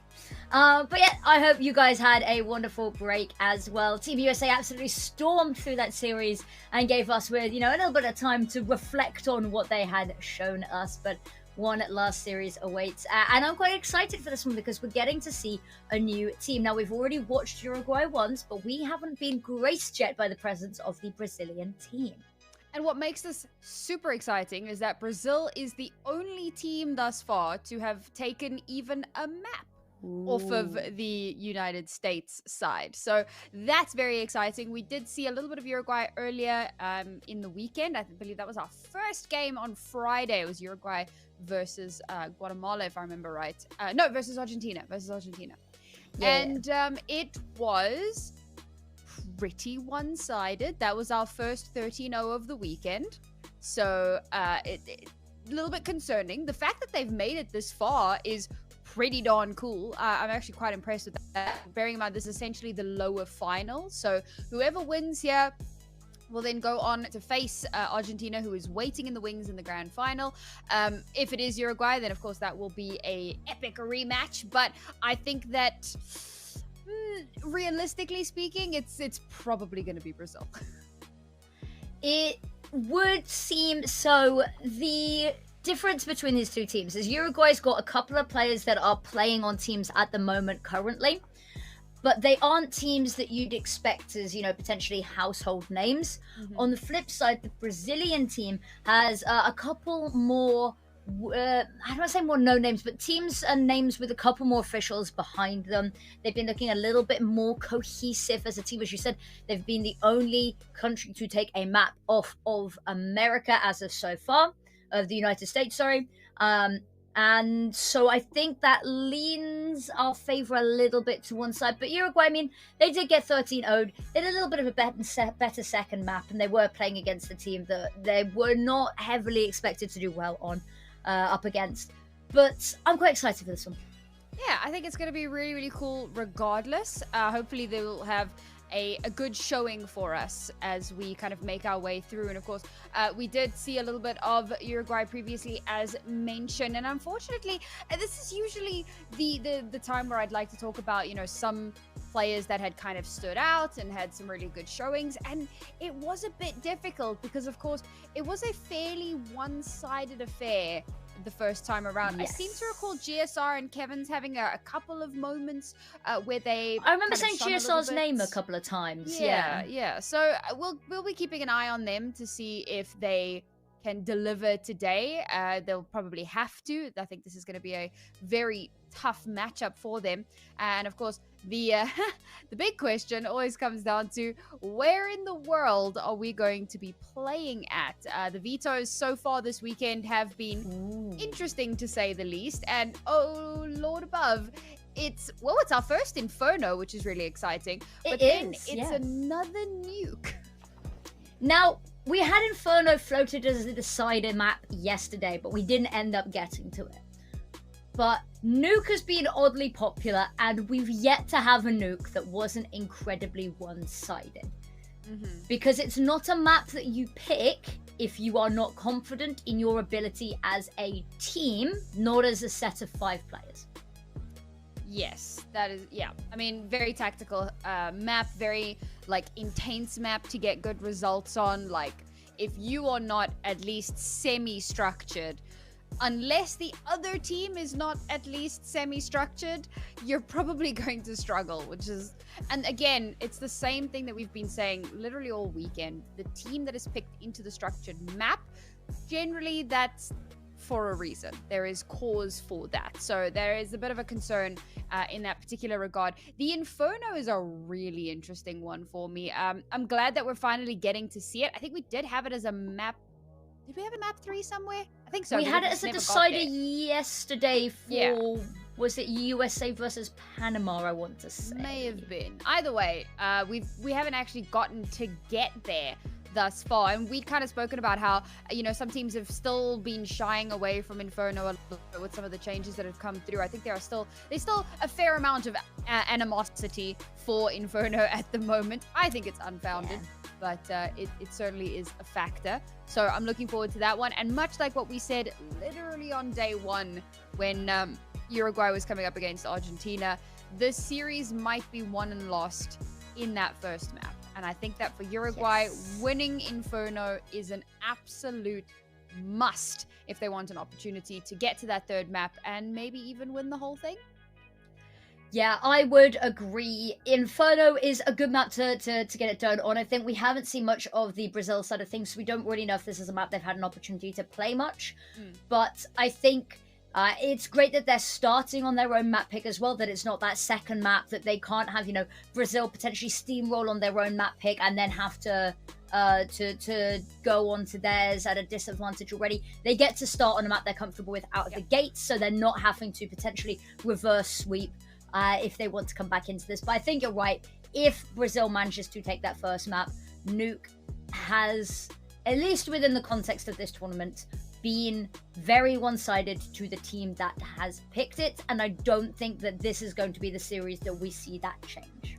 Yeah, more than likely. So if we kind of go by that logic, then the second map should go towards Brazil. So for Uruguay, as said, right, they're kind of maybe not necessarily win condition, but their condition for leave to remain is to win this first map and to be able to just kind of give themselves a 1-0 in the series and then potentially take it all the way to Dust to Cider, which again, one of the dusty maps, it's one of the Holy Trinity, and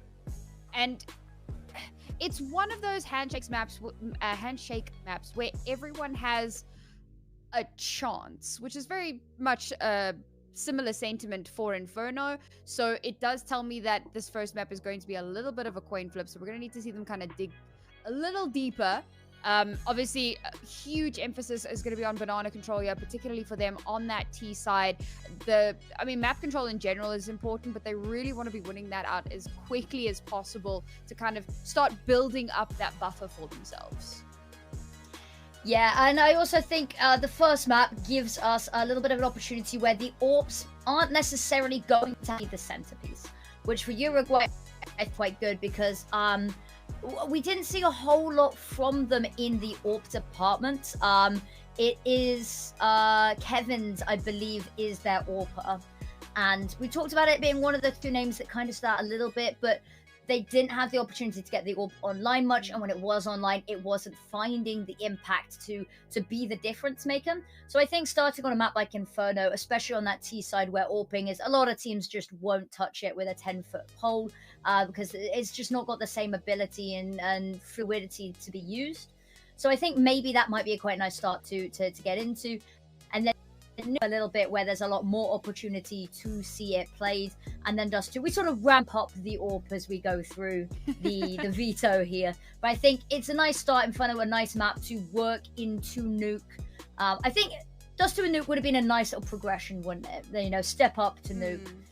It kind of little bit of a pyramid, a little bit of a spike of difficulty there in terms of depth of strategic necessity. But I haven't seen Brazil play yet. We think on paper, statistically, they're looking better, but because I haven't seen them yet, I don't wanna put too much of my reputation on the line to say I think it'll be them. But I mean, the win versus US does really give you something to think about. It certainly does give pause, and you have to kind of keep that in somewhat of consideration. I think it would be really silly to just kind of ignore that out of hand and just be like, well, whatever, it, you know, can't mean that much. I mean, the US, aside from that one loss, to the best of my knowledge, has not dropped, when I say loss, one map, have not dropped a single map otherwise. So it certainly is a difference maker. It certainly does factor. So looking forward to seeing how much of a factor that's going to be. But also, you know, it's been a weekend of action, a weekend of playing, and of, you know, trying to take opportunities to improve. So hopefully, you know, maybe Uruguay have come into this having watched a couple of the games, having, you know, maybe learned a little bit. I'm sure that you can still find the demos, even if they aren't necessarily like official broadcasts. So theoretically, they should have at least some form of prep coming into this, and if nothing else, I imagine they would have learned a lot from, you know, the loss against Argentina and all of the other games that they have played over the course of the weekend. We hope that that's going to be the case. They've kind of figured out some of the holes in their strategy, kind of plug those gaps a little bit, and come into this looking a little bit stronger and a little bit more confident. Yeah, and I think I'm sure the demos will be available somewhere. Brazil's definitely got the advantage on that one, with Uruguay having played games on stream. So just go back and look at the VODs and have a little bit of a nosy. And they get to hear us yapping rather enthusiastically over the top as well. Get our thoughts on what's going on. Figure out how to best win our graces as players as well.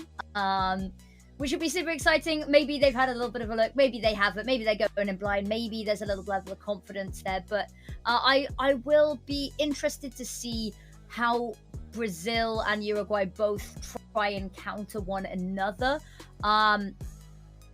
Do they have coaches? I believe both teams have coaches as well, which gives us that little extra level of when timeouts are called, which we haven't seen a whole lot of timeouts. Yeah. That, I think, has been quite interesting, because even though a lot of these teams have coaches, they've not really been getting the coaches on the mic a lot. And when you've got a new team that hasn't necessarily had the time to gel, that is a little bit is sort of all over the show and jumbled, I think having a coach that you can get on the mic and bring everyone together can be really, really useful. I think that we haven't seen it being utilized to its full potential just yet.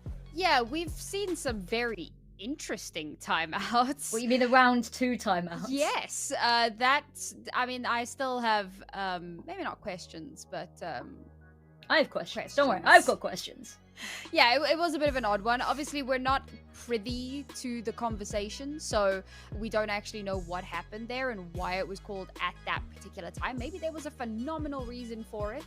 I do not profess to understand the mental ongoings of professional Counter-Strike coaches, much as I'd like to believe I do. I really don't. So you know what, maybe there was a lot happening in there, but it has been interesting. But you're absolutely right, we haven't really seen a lot of timeouts. There've been a couple here and there, kind of smattered throughout, but it's a very underutilized feature of the game, and hopefully we'll get to see a little bit more of that, particularly if, like, I mean, say, for example, Brazil just come out absolutely swinging like we've seen Argentina do, like we've seen the US do.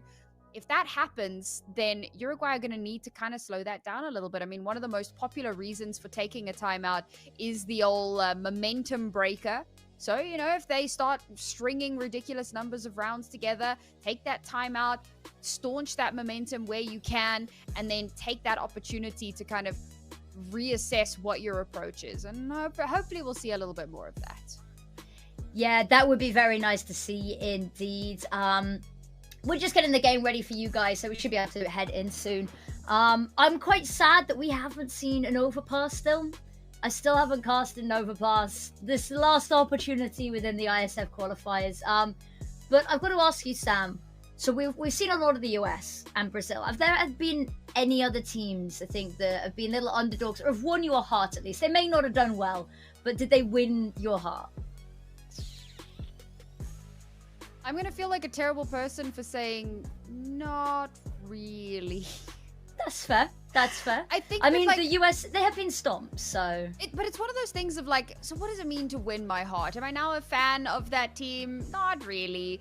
I've enjoyed some of the underdog stories. I've enjoyed seeing some of the players who have shown up in really unexpected ways and have like really done well. That's been really awesome for me, and I'm, you know, I hope I get to see more of them in the future if they can kind of tighten up a little bit, find themselves with some good structure, and have some more, you know, opportunities in the future. So in that sense, absolutely.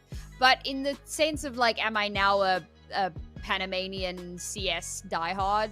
No, not really. Not yet. Maybe one There's day. still time. Next year. We'll come back next year and see if Panama can win over your heart. We'll see how their women's team does. Do they have a women's team competing? Then they might win my heart, to be fair.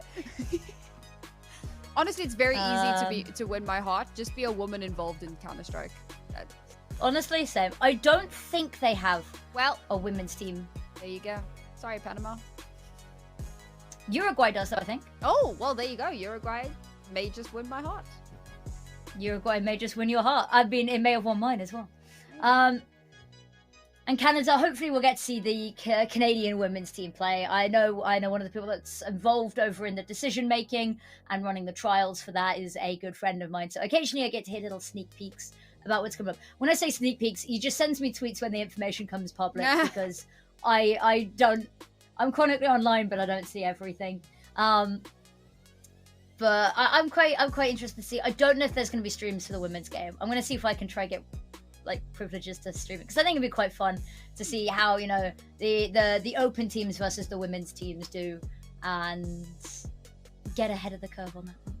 Well, it looks just in terms of the Americas regions, there's similar countries. We've got Canada, Colombia, Guatemala, the United States, Argentina, Brazil, and Uruguay. So that will be quite exciting, actually. You have an opportunity to see what they are made of. And that's, of course, just in the Americas. Obviously, there are other regions that we keep an eye on. That was one of my first ever casts, actually, was the Iesf North and South Africa Women's Qualifiers in 2023, I want to say. Very cool. I have still not had the privilege of casting the South African women's team, and I'm deeply offended by that. So hopefully I'll have an opportunity. Have they not got you coaching? They should have you coaching. No, they really shouldn't. Mental coach. Who sits them down at the end of the game and go, guys, come on. Let's go get snacks. I'll be honest. Let's go get cookies. I'd be a terrible mental coach because I did coach a team once upon a time, and I struck fear in their hearts.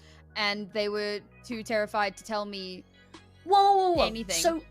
So when Blade does it, he gets Coach of the Year. But when you do it, you get told that you're a bad guy. I think there's some double standards going on. They said I was a fantastic coach, but they were very scared that I was going to yell at them.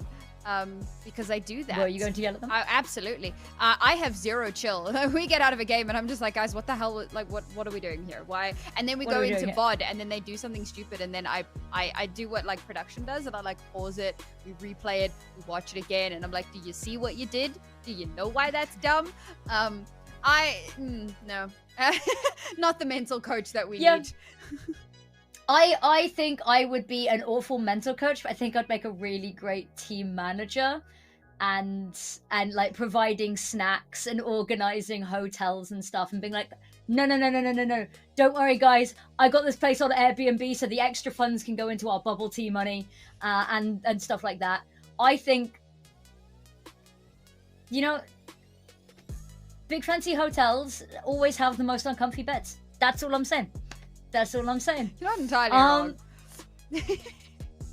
Sorry about the yapping. We are just waiting to head into game. So there's one more player, I believe, that we are waiting on.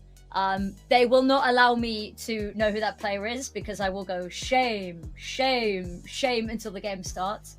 And so rightly so doing that to protect from the public ribbing that they would get for being late. So you talk about management and this whole thing that's happening right now, and well, because they're not my team. Yeah, no. That's why I can shame them. Oh, sorry, continue. So what I mean is, I currently, so I've moved from coaching to management. Okay. Because coaching has taken up too much of my time, and my time is better suited, preparing for casts and what have you. Anyways, and so I moved into a more managerial position, and I can confirm, and every manager and coach I have ever spoken to echoes this sentiment. Looking after professional esports players is like herding chickens. It is incredibly difficult. So when players are delayed, I'm just like, yup, checks out. checks out. I've got friends who work as, league ops and admins, and I believe the exact words I've heard from their mouth is players are the worst parts about esports. They're the best and the worst parts. But we're going to head to a short break to make sure that everything is ready behind the scenes. Don't go anywhere. We'll be back with the game really soon.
Hello, everybody. Jump scare. We decided to arrive a little bit earlier than the countdown because the game is ready for your viewing experience, for your viewing pleasure. We are going to be heading into Inferno first up, but it's a map, a brand new one for us to cast here over on the desk. So I'm super excited. So it will be Inferno and Nuke. Those are the two maps that we are absolutely guaranteed to be watching, and it is going to be an incredible matchup. Very much looking forward to it. For anybody who was maybe a little bit late to the party, maybe you've just arrived and you have no idea what's going on, we're diving into our lower final of the Iesf Americas qualifier. It's Brazil versus Uruguay. The winner here will go on to face Argentina in the final. They are currently waiting in the wings for their opponent. And as we mentioned previously, Brazil is the only team so far to have taken a map off of the United States. And Uruguay, unfortunately, has not had the best showing so far throughout this qualifier. The fact that they've made it this far is very impressive just in and of itself. We're looking forward to seeing what they're going to be able to do now in this potentially the penultimate game. Well, definitely the penultimate game, but it will be the final game for one of these two teams.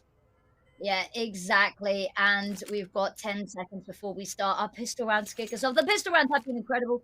ADRs, again, with the decoys. It seems to have been a little bit of a theme over the tournament.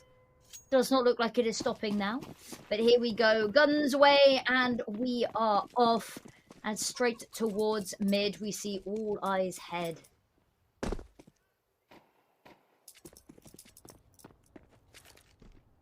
Okay, so starting early with the angling towards banana makes a ton of sense. I'm very curious to see if Brazil is going to go for this more like aggressive push. Yes. Okay, we've got one player that's setting up a lurk here with the information now garnered that it is looking like it's going to be a push. That means that they've got time to rotate in and set up that lurk, which could activate in the most perfect time imaginable because they're busy looking for the lurk, but they've completely missed the lurk. The lurk has slipped the needle entirely. Meanwhile, the three players that are at top banana are potentially going to be running into another three. The lurk does activates in the most disgusting way imaginable, and the entire round is over because of Nyx on the lurk. Celebratory chicken smite at the end there. But, I mean, why not Nyx? We talked about it. I was a little bit worried that could activate just a little bit too early. I say too early, at a weird time where gets stuck in the middle of these two islands of teams and actually takes both islands down, sinks them all, and, yes, secures themselves a absolutely stellar pistol round. No bomb plant and no kills means that there will be no buy for Uruguay. I mean, that was probably one of the most unfortunate ways that round could have gotten. I don't even think they saw the sight. They just kind of got absolutely decimated in banana. So maybe this time around. But again, look at Brazil. Look how aggressive they've been. They've taken such early banana control, completely uncontested. The push is moving, of course, towards bracket here, but this time around, this is the site that's being heavily reinforced. 3 players here. There is potential for a pivot if necessary. They're right up close and personal.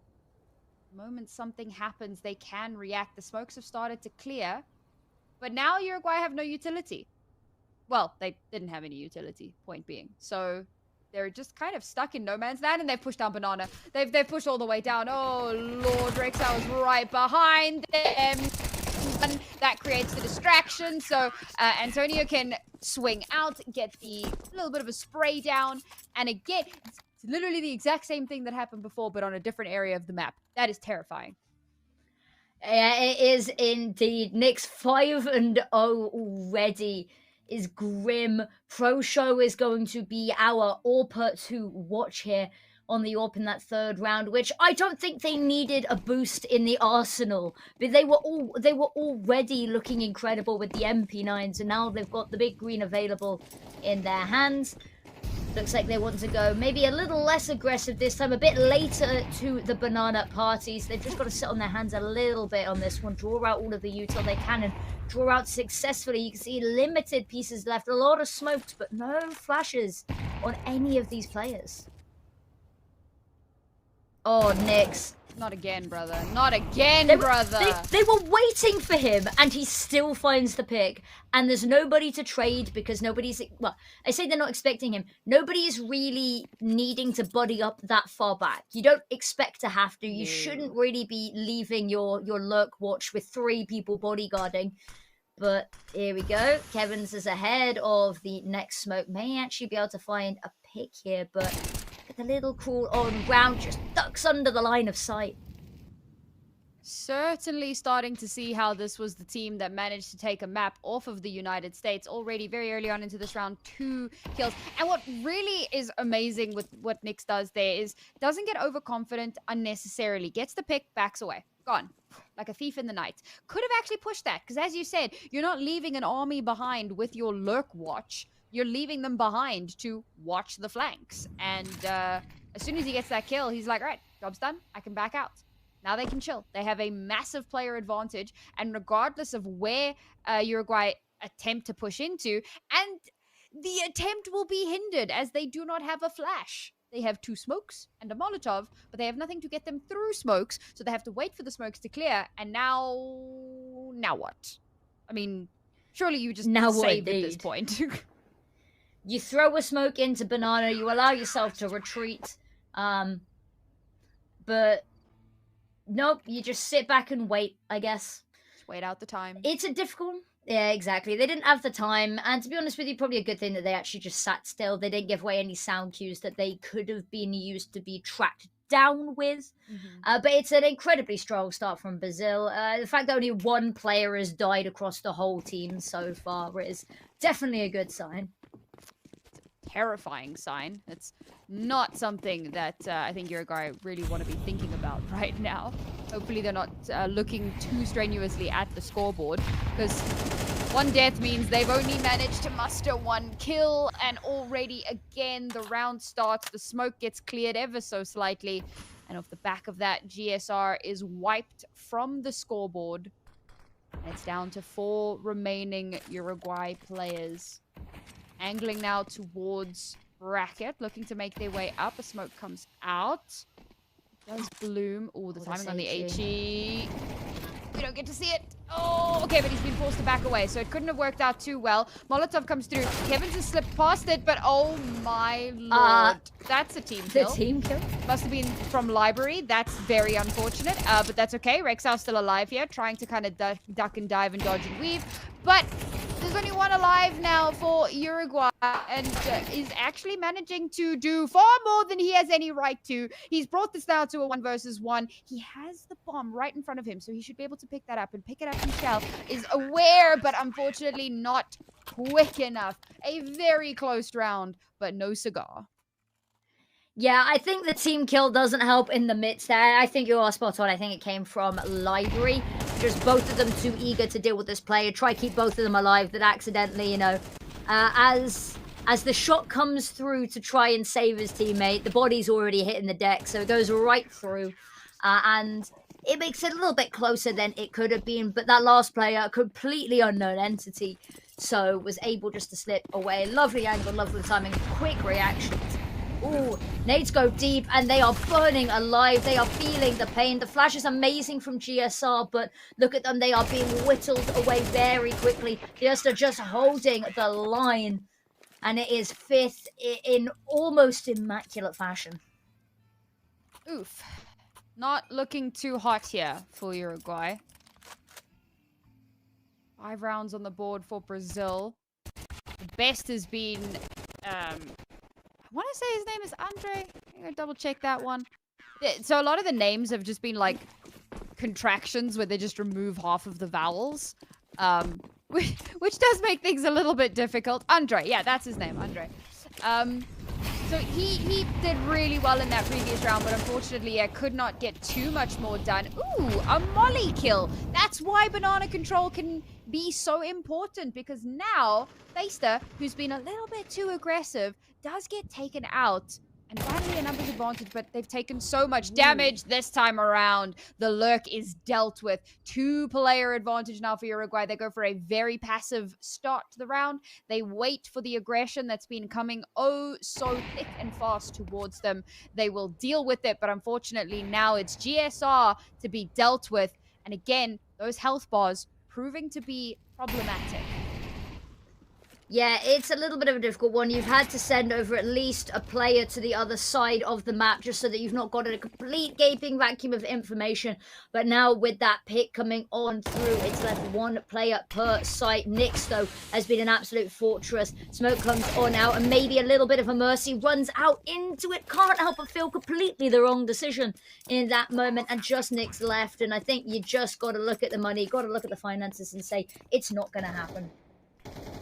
And what a fashion for them to have finally taken a round in. Well done to Uruguay. It's been a hot minute, but honestly, really good adaptation from them. Slow down a little bit, wait for the aggression, punish it, and then push from there when you know that you have that opening. So very, very good. I'm curious, though, because it would be fairly easy for Brazil, theoretically, to respond to that, i.e.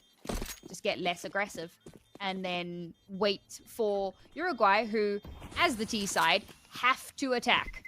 They can't just sit back and wait. So that's what Brazil can do now. They can just chill and take advantage. I think it's one of those things that there's a lot that you can do with conditioning, right? And they've conditioned them to be ready for that aggressive peak. And that's great because that's when you can switch it up and try something new and catch them off guard. But the issue is if you keep falling and keep doing what you've done to condition them, they know how to respond. So if they do just continue to go aggressive, there's no adaptation, it's going to keep burning them in the early rounds. So we need to see, I'd like to see a pretty quick switch up on this. Oh, HEs go down deep, and look at that. Everybody just hobbling away from this fight. Banana control, man. The fact that they've taken this much damage so early on. But Kevin, gonna get that first opener. What a swing from him. And they have done a fair amount of return util damage as well. Oh, Rexal calls for reinforcements.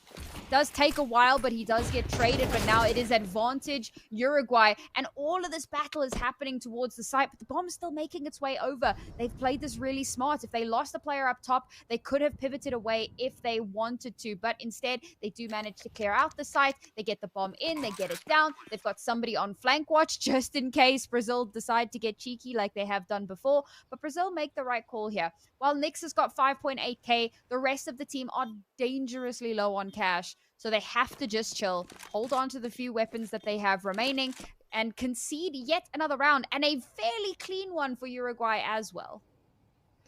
Yeah, a fairly clean one, and that's what you need to see. As we talked about the early nades going deep, really tagging them up here, but it wasn't quite enough. We see the switch up a pace, we see them play passively. It doesn't work for them. There are moments that looks quite good in the early round, but it's not enough. There's a little bit of a hunt going on here. ADR's nearby, but saved by the bell. 2 in a row is a good sign. We hate when we see just one round, then immediately the Brazilian onslaught would continue. That wouldn't be great. But now what they've done is they put it in a situation where money is really going to start to be on the ropes for the Brazilian team if they can't start getting those rounds on the board once again. And keeping 4 players alive, that's really the way to start getting it done, is a complete switch up from the absolute stomping that we saw in the first 5. Yeah, I mean, money is already somewhat on the knife's edge for Brazil here, because while they will have a little bit of a loss streak bonus should they lose this round, it's still not by any means ideal, and it's still going to be, you know, a bit labored to get themselves into a solid bye here. So for Uruguay, it's been really good from them. We're seeing the adaptation from Brazil to just play a little bit more passive. They do have a couple of advanced-ish positions. You've got a player kind of out towards Boiler Room, and you've obviously got a player watching apps because that just makes sense. But for the most part, they're playing a little bit more chill. A little bit of early damage has made a bit of a difference, but nothing so aggressive that it can very easily be, you know, capitalized on or traded on. Exactly. Here we go, the execute's on its way, flashes around the corner, trying to clear it out. Nyx just waiting for the right time to activate, trying to trade his teammates, gets the first and the second. His multi-kill potential is through the roof. Prosho, a little bit of tag onto his arm is all he needs to be ready for it. Scopes in rapidly on ADRs, and now 2 versus 4, and the health bars are not particularly healthy. Players split apart. Clear path to reunite with each other, but Kevin's with that bomb very low. A single bullet could take him down. And they have not got any line of sight. They've just got to sit and wait out this smoke. And you've got a very hungry Rexau on the other side waiting for you. I mean, this feels like another save angle, to be honest. I mean, you've got 3 players at over 4K. That's quite a hefty chunk of cash. But with how this has been going, you kind of want to think a little bit more long-term. You've got about 5 rounds left. That's a nice little exit.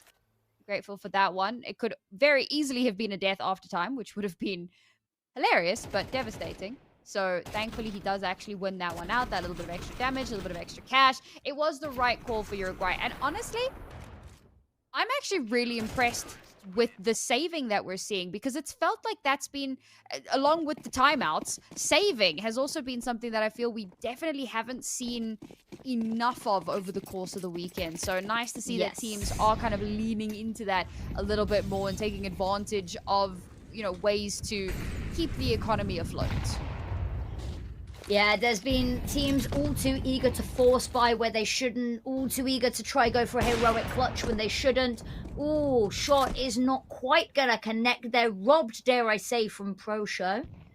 And now, having a look, immediately taken down, ready for the next. Miss shot, I'd say miss shot. Nyx is going to be there and waiting to ensure they do not live much longer. Diego's got to decide, does he push out for this? He peeks out to have a little bit of a look, but now relying on Kevin's to try alleviate the pressure to help get him out of apartments. But actually he's managed to slip the net. The Asta here might be in a spot of bother. They've got no idea. Oh, the drop down. Not enough time to react there. Teammates probably got to come on over, and there's going to be some questions about how we let that happen, how somebody managed to slip through the watchful gaze. Happens all too often, unfortunately, but let's see if they can somehow recover this. No. Oh my god. What a way. What a way. I mean, we've been complaining all weekend about not checking corners, and are you kidding me? That's the way that they nail it, or get that final nail in the coffin. Beautifully done there. Uruguay get themselves up to 3. It feels like an evened out score at the half is very much on the cards. Yeah, it could well be, especially if they keep this momentum up, especially if they keep the economy on the ropes the way that it is. A force into this one means no money for the next, which means if they lose this, the only round they'll be able to secure to try and give themselves that advantage is that last round to put them on 7. So important round to at least find some damage here. We're getting to that point where, like, damage is becoming a little too late. Yes. That turned into a very weird sentence to say. You know, it's like when you say turn the round around. You know, it's just, it feels very odd to actually verbalize. When you try and say when the tables turn, but you're so used to saying when the turntable's table instead. Oh, no, I do that on purpose. I say when the turn's table on purpose. I say too, I was talking about the chicken was having a little spin in the background there. I don't know if you saw. When the chickens turn tables. When the chickens turn tables. All right, Brazil. Let's see if you can turn a chicken table. 3 MP9s. Potentially to get that little bit of cash farm. Like you said, money is a bit of a problem here. Ooh! They throw out 1 HE and just get like a barrage of them chucked back. It's good bait. It's a good way to get all of that, well, maybe not all of it, but a fair amount of that util out fairly early. Might give them a little bit more of an opportunity here. I feel like Rexau is playing, he's hanging a little bit too far back here, and he's only really going to be able to activate once they've taken a ridiculous amount of space. Obviously, part of that is for the flash, for that little bit of information, for that little bit of deterrence. But with an MP9, you want to be just that little bit closer. It's like with the pistol, to be fair. A little bit of a boost up there. And yet they're falling even further back. Yeah, weird. There's got to be a plan. Like, that's just, maybe that's my cope. Just smoke, and hope that they don't push through. Because there isn't a flash available for them. The flashes gets expended so early in the round. They cheat to part open the smoke. A good flash of their own. Oh, that second flash is brutal. And actually, single-handedly mowing this down, Diego's managed to get onto site, and Bomb has made its way over there. But actually, they've whittled down the forces so much. An opportunity. Resmoke for CT isn't going to bode too well. Diego really needing to step up here. Oh, what a pick on the flying Knicks. But now 2 versus 1. And ADR's location is known, and there's still a little bit of utility in the back pocket to try clear them out. A Molotov to try make Show's life on this push a little bit easier. Feels to me like this may have been a little bit overcooked, but Andre trying desperately to bring it back. There's no kit. Oh, this is going to be spicy. It's going to come down to the wire. They should have it. Yeah. They do. Oh my goodness. Skin of their teeth. I genuinely think that Uruguay kind of overcooked that a little bit. They baited out a lot of early utility, but they used quite a bit of their own very early on, and they weren't playing off of it. And I think it really does come down to playing scared. They were very worried about actually pushing and trying to take that space and, heading out there, particularly because you should be aware that it's more than likely going to be a low buy. So there's a part of you that's just kind of like, they're probably holding close. They're probably going to try and mow us down with something. So we need to be careful. And then you're just that little bit too careful. And it does indeed come back to bite. Yeah, it does indeed. Now here we go. Show lining up on the angle. Smoke to come on out. That means that they're going to follow into Antony. And this is a complete switch up to how we saw the Brazilian side play that starting quarter, should I say, with this map.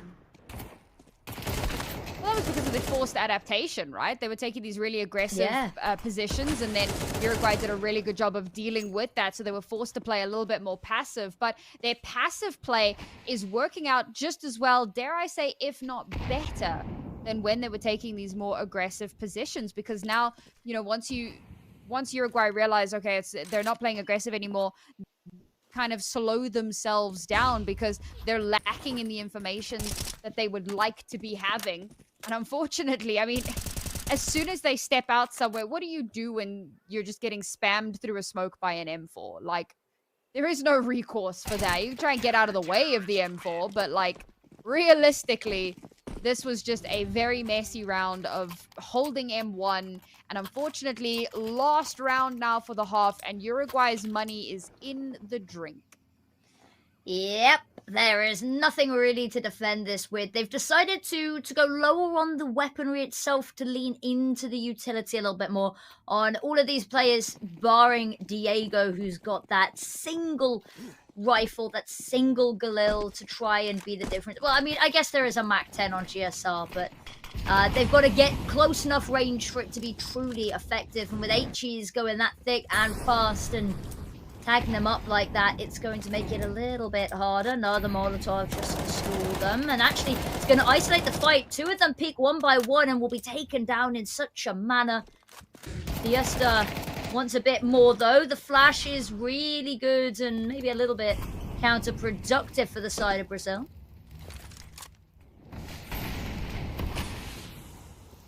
And this is feeling like it's over before it really had a chance to begin. You've still got Zelen all the way back towards spawn. Andre is kind of hovering with the bomb at the moment.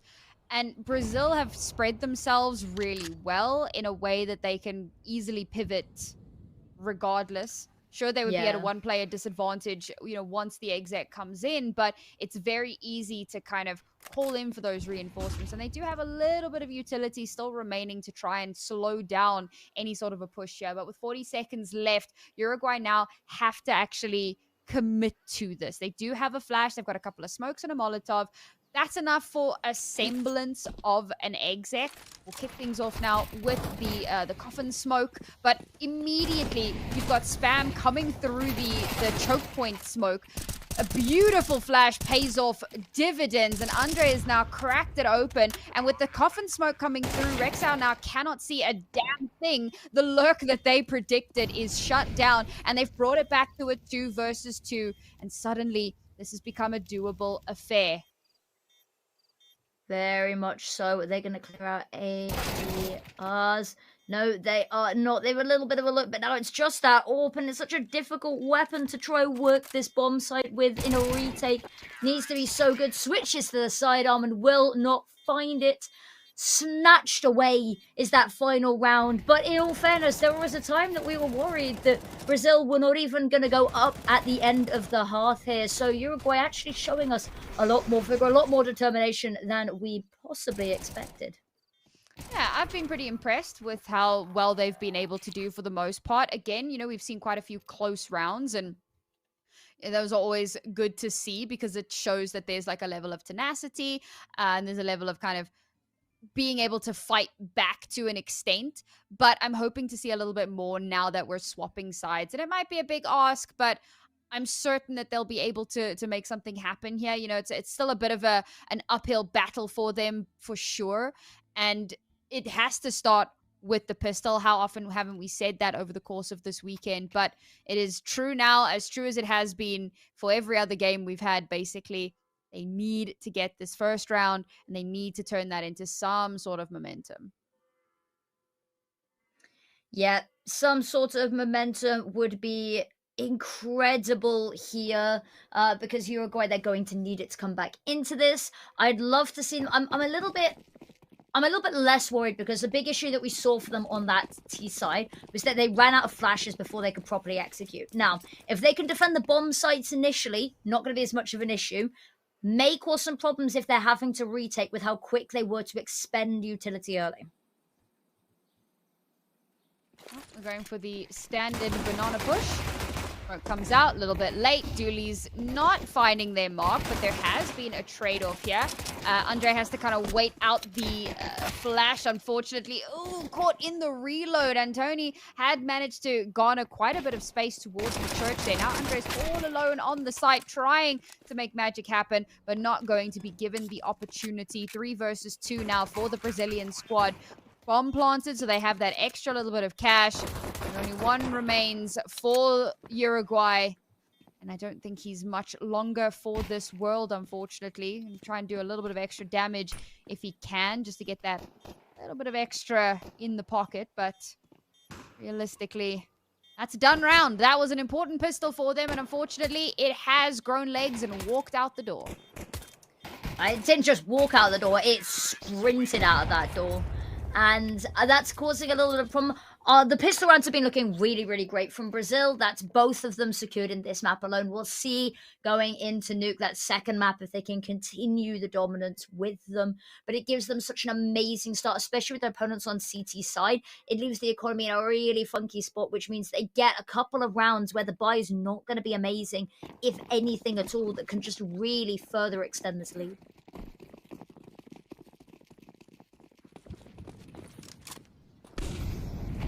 Uruguay not going for any sort of a spend here. Well, I say that. 1 HE. That's going to be... a Desert Eagle, I believe, on ADRs. Oh, yes, you are correct. Hey, look at that. I mean, he has been the one player on the team that has been storming away with the kills. Third highest in the server. Only one on double digits for his team. It's been a bit of a tough affair, to say the very least. But with that one little piece of utility gone, the call to action comes through. Brazil start to inch their way ever closer. Good util now to clear out those pesky angles. Most of the pesky angles. Ooh, did they spot the head? Now they did. Head blown off. That was not long for this world, unfortunately. Kevins is going to be able to trade it back, though. That's going to send the bomb rotating. And look at the read from Uruguay. After half a second, they've already realized they need to rotate over. Oh my god, he tucked into the Pro Show. Pro Show, no, not like this. The knife kill is so BM. Clear The bomb your is now planted. corners. Yeah, it's been a problem. It's been an ongoing theme for the Americas regions over the course of this weekend. But only 2 players losing their lives in this round for Brazil is not the best, but it's certainly not the worst by any measure. Diego has managed to yoink an AK, so that's one less thing that they're going to have to buy into the next round, because I don't think they're going to find him before the bomb explodes. So he's going to get to hold on to that one. And Brazil go up to double digits. Yeah, they do. It's a little bit of a sad one because all it is an AK. There's no additional armor or utility available to save, no kits. But given what they came into this round with, they'll walk away with an AK pretty happily. That knife kill, you could see it coming, and it's like watching it happen in slow motion. It's, you know what's going to happen, and you're just begging it not to. But again, that's what happens when you don't clear your corners. We talked about positive reinforcement. This is negative reinforcement. Yes, this is when you grab the spray bottle. Yeah, very much so. I've been practicing my spray bottle impression just for this exact moment. That's a little bit weird, but it's pretty on brand. So I was going to say, has anything been normal in this series? Well, I meant on brand for you. But that is also correct. It is on brand for this weekend, in fact. It has. There have been some odd games. A little bit of shenanigans, a little bit of cheekiness here. Ooh, Brazil. At least they're now with a nice little opener onto the site. That's going to give them a lot of space available. The Molotov isn't really going to deny too much space, but it is going to stop them from running over the player. That at least gives him a stay of execution. Unfortunately, Diego has been lost. And the bomb is still making its merry way. I think they forgot it. I'm not going to lie, which is hilarious. I think there's a very real chance that they could have done that, but bomb has now been picked up at least. GSR Molotov is going to stop them having anything to say about this plant. And now just the slow back away. They've got to see if they can try and extract GSR from Church, and they've got to do so quickly because that smoke's going to be fading any second now. Actually, stays to have a little bit of a fire through the smoke just in case. I do like that they've already sent Thuester having a bit of a look here as well. Not keen to let them get away with any weapons, knowing that the finances are going to be an interesting situation for them. Will be somewhat of a problem. But at the same time, so you send one person on the hunt, because they've lost one player, so losing one extra gun is not like the absolute end of the world. But if you can get an extra exit, then that would be fantastic. Not going to be allowed the case, however, and Uruguay have enough money to do something. Yeah, ooh, they're actually going to be bringing out the AWP as well. A little bit of like a semi-glass cannon, because he does have Kevlar, if not a helmet. So you got that going for you, I suppose. But hopefully this is where things change, because I do remember Diego having some good moments on Friday. So this is going to be like imperative, because bearing in mind losing this round, map point. Oh no. Well, you said you wanted to see big things, and all we see is a very big frag, and his name is on the kill feed.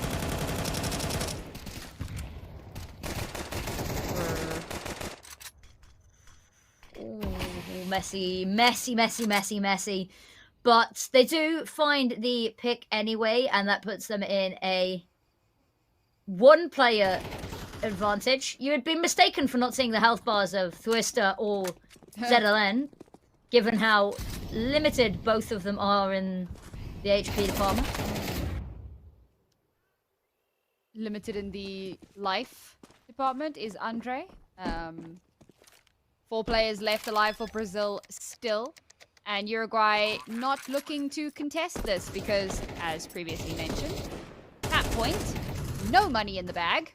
For a second there, I thought that he was shooting his teammate, and I was going to laugh until I cried.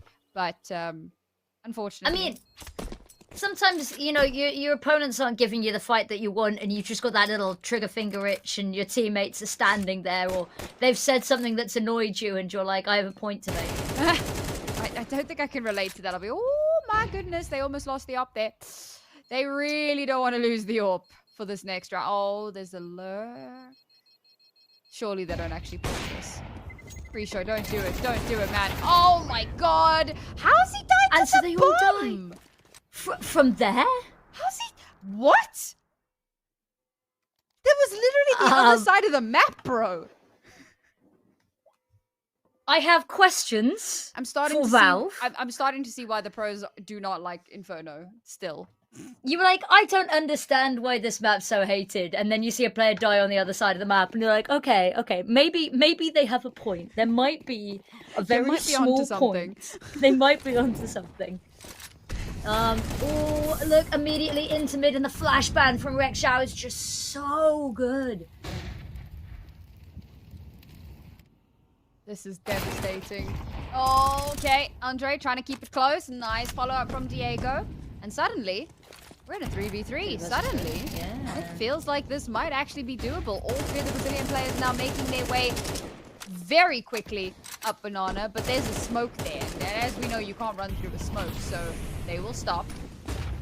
The flash comes out. Now they can push through. Spot the first player. They run him over. The second player, good lord, ProShow, how you've gone and done that. The Lord above only knows. And now Andre, who has done so much, must do so much more. The Molotov in his face denies him the space he needs to advance forward, but he will still be good for one. Gonna tuck in for a little bit of a reload here. Reposition. And he has to be so paranoid about being flanked around on. Now they know that he's there. Rexhao, oh, there's going to be a 1-2-3 swing. I can feel it. And yes, there was. He was good for the first, but he could not get the second. And Brazil walk away with this map at a 13-4, which is devastating because Uruguay had so many shining moments where it felt like they were going to come back into the series. And little by little, all those opportunities were snatched away. Yep, and that raises concerns in terms of the longevity of the series as well, because this was the Uruguay map pick.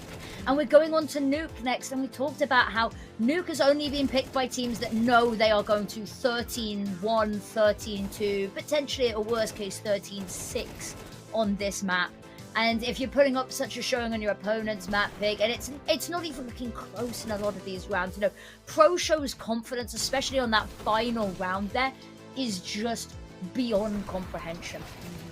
And it's really sad because that has somewhat been a theme as well, where, you know, we lose the, we lose our own map pick. And at that point, I think it did happen once where we saw map picks being traded, but that was the only instance all weekend, one game where that actually did come to fruition. And to be perfectly frank, I don't see it happening in this particular series because, again, we're going to reiterate the fact that our second map is Nuke. And with that being Brazil's map pick, I can see Uruguay's chances dwindling away. Yes, I would agree. And we've not had many map 3s on our streams either. That's something else that we noticed. We've had one. It's that Panama game that was a little bit all over the place. Quite interesting. Don't get me wrong, very interesting game. Otherworldly, I believe is the word that I used to describe it. But it was certainly an interesting one. But Nuke is going to be a difficult time. And we're going to have to get to that shortly. But we're going to let the players have a little bit of a break. We're going to let you guys have a little bit of a break too. We'll be back very shortly to get Nuke underway.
Hello there, wonderful people. We are back for what could potentially be at least our final match of the Iesf American qualifiers. Now, Brazil ran away with themselves in that first map in Inferno, stole away their opponent's map pick, and now their choice of nuke lies in wait between them and a spot in the grand finals.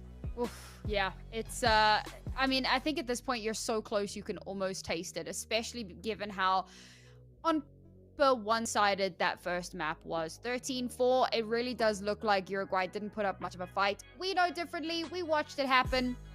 We know that there were quite a few close rounds where it felt like maybe they'd be back in with a chance, but unfortunately it just was not the case, and so often the Brazilian squad just kind of clapped them back down into the dust. I'm really hoping that we can see something more as we move on to our second map. But it's going to be the same kind of conversation that we've had over the course of the weekend. They get to start on the CT side. They need to get the pistol, the conversion, the bonus. They need to kind of have a runaway lead. They need like at minimum 8 rounds. And so far, teams have really struggled to do that over the course of this weekend. So I don't have high hopes. I will hold my breath because we have had a couple of series where we've had one series where map 1 was an absolute stomp, and then it did end up going 3 maps in overtimes. True. So I don't want to jinx it by saying this is done and dusted, but it is looking pretty good for Brazil. There isn't much more that could align for them to be more confident going into this next map. The only way that they could be more confident going into this next map is if they hadn't lost, those 4 rounds on the previous map. There's not much more that could have been done. But Nuke I'm excited for. We love Nuke. We've seen a lot of Nuke. T-side start, which given how aggressive they were on their CT side on Inferno, I'm curious to see what they are going to show us. But it looks like Uruguay might have stolen away the pistol round. Yeah, blink and you miss it, and that's the pistol round yoinked back there on the CT side. So it does make some semblance of sense that is to be the case, but we have seen stranger things. It does also look like the bomb plant was denied as well, which is really good news for Uruguay. It's incredible news for Uruguay because it means that they don't have to worry about a bye into the next one. Into this one. There's only a Desert Eagle available, and Twister already taken down, and Tony's looking to find something. Oh, but look at that. ProShow and Tony both have found a pick, and that's even up the numbers. That's put them in a better situation. MP9 recovered as well, and they just keep on pushing. It's disastrous. And we said it was the best round they could have won. This is the worst round as a CT to possibly lose. This is very weird. I mean, Uruguay, obviously, they try to take a slightly more aggressive approach. They get in towards outside. They really want to kind of get in their faces. And even if they're not going outside, you have an opportunity to potentially flank around. So you have a lot of options at that point. But unfortunately, Brazil are just like, yeah, we'll take that fight. And they do indeed take that fight. Now, it's come down to a 1 versus 2. It's doable. It's going to take a lot. GSR is going to have to really dig deep here to win this one back. He's got the bomb. So he certainly has an advantage in that regard, but oh my god, they're going to pincer in on him. He has to be so paranoid. He has to watch every single angle. He has no idea where they're actually going to be coming from. This is terrifying. I feel like me, myself, I'm up vent and I'm watching from above. But now the two teammates have grouped up with each other. GSR gets the first. Oh no. Doesn't check behind him, and that round falls to the wayside. Brazil winning against the Force. Yeah, they do indeed, and that's going to stump the economy massively. It's devastation in the camps. Uruguay now have very little to work with going into the next one, so Brazil at least going to get a really decent buy out of this. Even the saved MP9, they're like, you know what, we're not going to spend any money unnecessarily. We're just going to hold on to this and let that economy grow. Yeah, let that economy grow indeed. And now a reverse eco needing to come on through. ProShow Oh, that nade could be huge. Oh, the clipping doesn't quite work in their favor. Knows that there's still somebody around. Has to be oh so wary. There's the first from Nyx. Now, Owens, here's the drop down. Can call this over. A peek from GSR is going to be punished. It's being held for. Brosho just narrowly dodging. Sees the spray of bullets penetrating through the side of the metal. Decides still wants to fight. Still wants to jump on up. In the meantime, Kevins has managed to find 2 picks to at least brings back into some contention. Long range with the MP9. It's not going to go well. It's a little messy. Needs to duck back in to reload and will do so successfully. And there's only one player with a health bar that's even full. Such a weird thing to note, but yes, there's been a lot of like chip damage across the board here. We'll just chip that head right off the full HP player. Not long for the world, but that's okay. The rest of the Brazilian squad will be there to back it up and to ensure that that round doesn't go out of hand and instead stays in a far more favorable position for them. 2-1 now, and well, Uruguay, now their money is well and truly going to be a problem. Yes, it is. It's going to be nothing but a flashbang and a couple of Desert Eagles in the mix here as well. I will be quite interested to see how this is going to work. The flash has already been expended, though. Yeah, seeing early util without too much follow-up is a little bit of a rough one. But they have managed to trade off, which is one of the best ways that this could have started for Uruguay.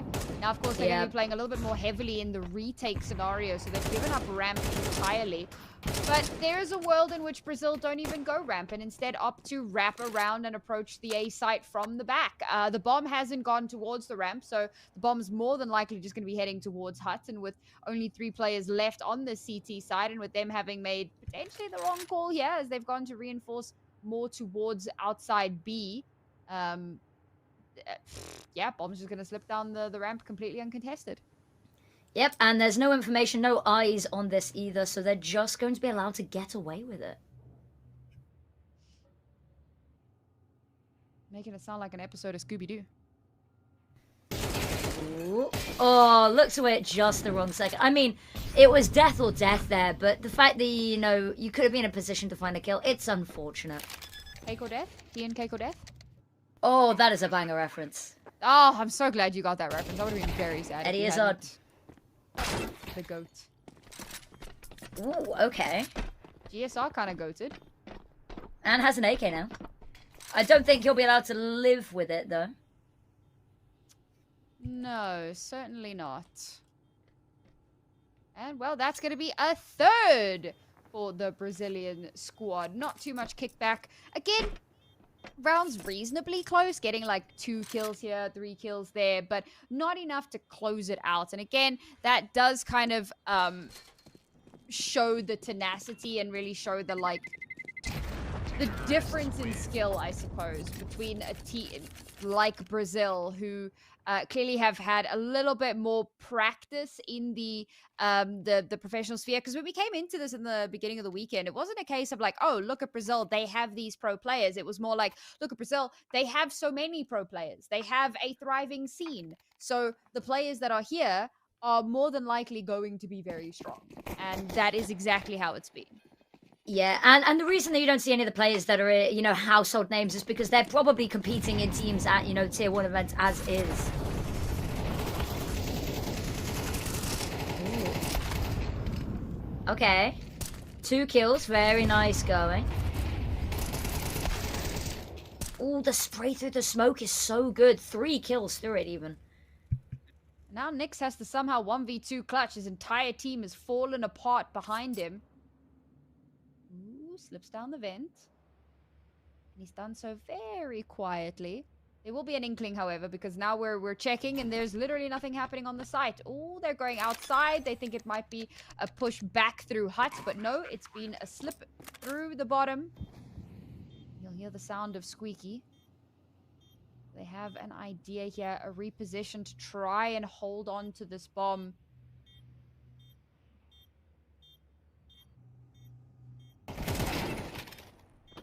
One down, 1, 2, go. Can Nyx win this out? No, he cannot. He does so much damage. But unfortunately, kill not confirmed. And a second round will be on the board here for Uruguay. Yep, lovely stuff. That's what you want to be seeing coming out early. They're not letting the lead get too far away from them. 3 rounds on the board already. 4 or 5 is what you'd expect to be seeing coming out of a T side. So if you can deny them early, if you can buy yourself that little bit of a buffer, then that's going to be really good at the longevity of keeping the CT side in some semblance of control, because you really need to be winning it out if you want any hope of stealing this map, taking us to a third. What a janky buy. I mean, I see the vision, and if it pays off, well, then we're back in the money and we're feeling good about life. If it doesn't pan out, then it's back to the drawing board, folks. We did get to a point previously where we were around the 3-3, and it looked like maybe we'd be ending off on a 6-6 half, but perhaps, again, that might not be the case here. Uruguay have got some really good control here. They've got a little bit of aggression outside of A, which means, well, not outside, but, you know, deep in A, so they have early info if something happens there. Andre's in such a dangerous spot here. There's no way he gets both. Oh, he doesn't even get one. That's devastating. That's not where you want to be playing your last man standing, and that's going to give over the site more or less for free. Bomb now down, and only 4 players to try and mount this retake. Diego's going to be trying to mount it with the AWP in hand, which is very difficult to accomplish. And honestly, there's a world, I feel, in which they don't even go for this. Yeah, I wouldn't be advising them to go for it either. The bomb time has gone a little bit too far. You've just got too much of an investment to throw it away into a round that you won't really have anything coming into the next. We said it was a mishmash buy as was, and you want to keep hold of it. Diego actually making his name heard in the surf a little bit here, but it's not going to be enough. It's actually just going to give an exit path and the AWP over to Brazil. And a 4th round, nothing but a speed bump in the path to victory for Brazil. Oh, that's really rough, man. Holding on to those weapons would have made such a big difference into this round, and unfortunately just snatched away at the final hurdle. Brazil now double their opponent's score line, and obviously they have their own AWP to show now. Uruguay options very limited in this one. They'll get a smattering of utility, a couple of deagles as well to complement the 1 AK. Hopefully they can maybe get like a cheekier kill on someone who's being too aggressive and get a free weapon. I think that would be a really nice scenario for them. Ooh, well, there we go. There's a nice opener. Not for Uruguay, unfortunately. Very quickly, right off the bat, Brazil mow through 3 of the Uruguay players. The last 2 alive. Again, I feel like you just try to hold on to the AK at this point. I don't think Diego is going to be long for this world. Has been spotted down. Will get sprayed through. Kevin caught outside. Not going to be allowed to hold on to the weapon. And Brazil go up to 5. That they do. It's an interesting situation here. There's been a lot of moments where the HE usage has just been absolutely impeccable for the side of Brazil. And I think that it's made it very difficult. They eliminate all the ramp players. They've been very good at clearing their corners and all of those tight angles, which means that Uruguay hasn't been able to get the drop on them in any situations. They haven't really been able to pick up those weapons and use them later in the round. It's just been a very early, very distinct player disadvantage. Outside, they run, absolutely being mowed down. Door blown open for Squeaky, just waiting to see if they get pushed there as well. And they're actually going to leave Antoni behind here. GSR does find the first pick in the round, however. It's a solid opener. We need to see some follow-up on that. It can't just end there, of course. Especially given, once again, you know, the economy continues to be a dwindling prospect for them. And they've heavily reinforced the top side. There's very little down below. And, of course, ProShow has cleared that out. And he's like, hey, guys, fun fact. East side's clear. So they could go for a vent pop, or more realistically, they're going to be heading down towards ramp. They are going to be contested here. The Molotov to come through to deny space, but they called it down to ProShow. Hey guys, there's somebody here that's blocking our way. Could you come and deal with that? ProShow from behind cuts him down, opens up the pathway, and allows his team to get all the way down below. This should be a fairly not easy plant. Goodness me, the rotations from Uruguay were so quick. But the bomb's just going to head back up. I mean, it's a game of ring around the rosy at this point. It is, and with only 20 seconds, there's a real chance to deny it, but it hinges on GSR not going down there. Everybody else just too far removed from the situation. They've still got to get the bomb down. Smoke's going to be there to protect. Kevin's, I love the idea, looking to head towards heaven to try pincer. But I'd maybe be wanting to save these weapons instead. Yeah, we were just kind of praising the saves that we'd been seeing. To Uruguay's credit, they have been trying, but they've been denied fairly consistently, which has been an issue, you know, in and of itself. But the attempts were made, and that's always something that you can take home, I suppose. And this time around, they're actually going to be able to keep the guns. But is that going to make a difference? Brazil now up to 6 on their T side. Uruguay not really going to be having much of a chance on the CT. No, they are not. And the more rounds that slip away, the harder their life gets on that T side themselves.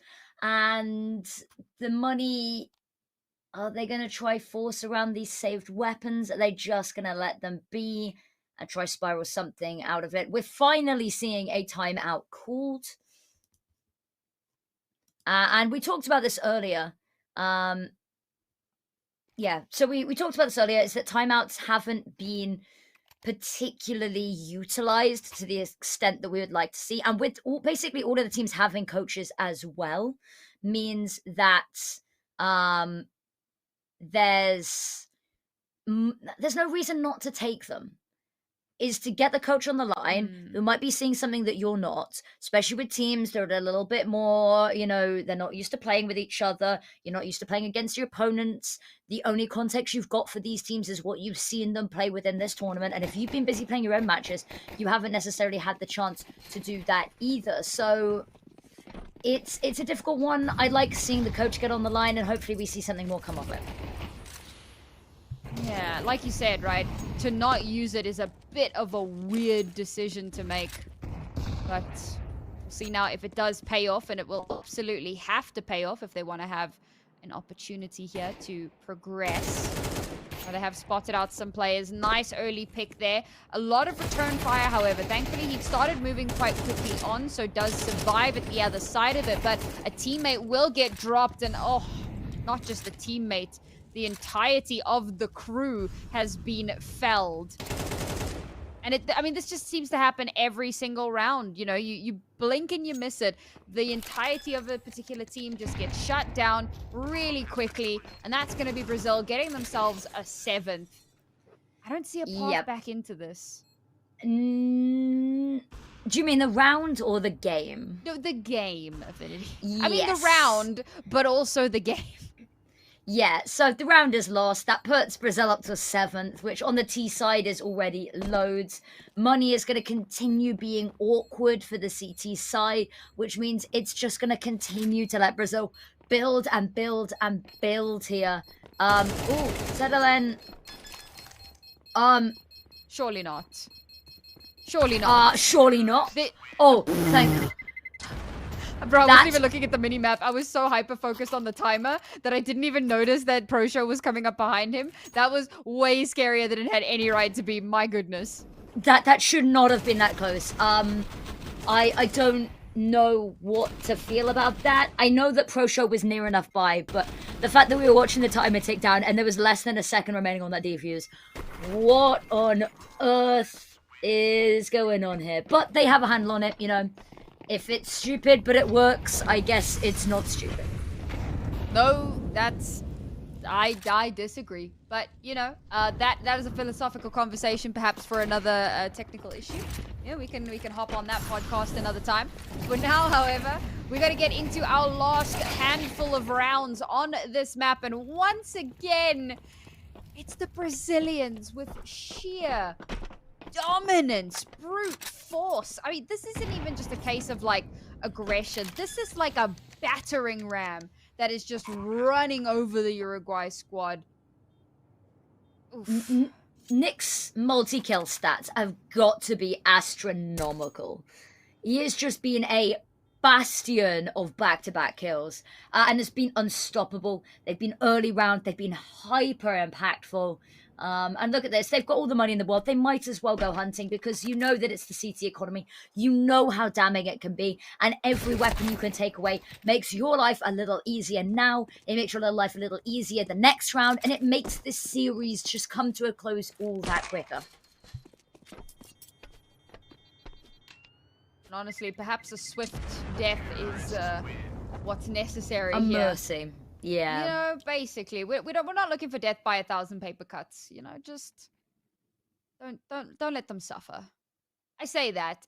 Obviously, Uruguay not going to want to roll over. Let's not take this away from them. They are a tenacious team, and they're going to keep fighting as far as they possibly can to give themselves at least a chance here. And as we said before, at some point over the weekend, you learn a whole hell of a lot more from a loss than you do from a win. So get as many rounds as you can under your belt so that you've got so much to learn from as we head into the second to last round here.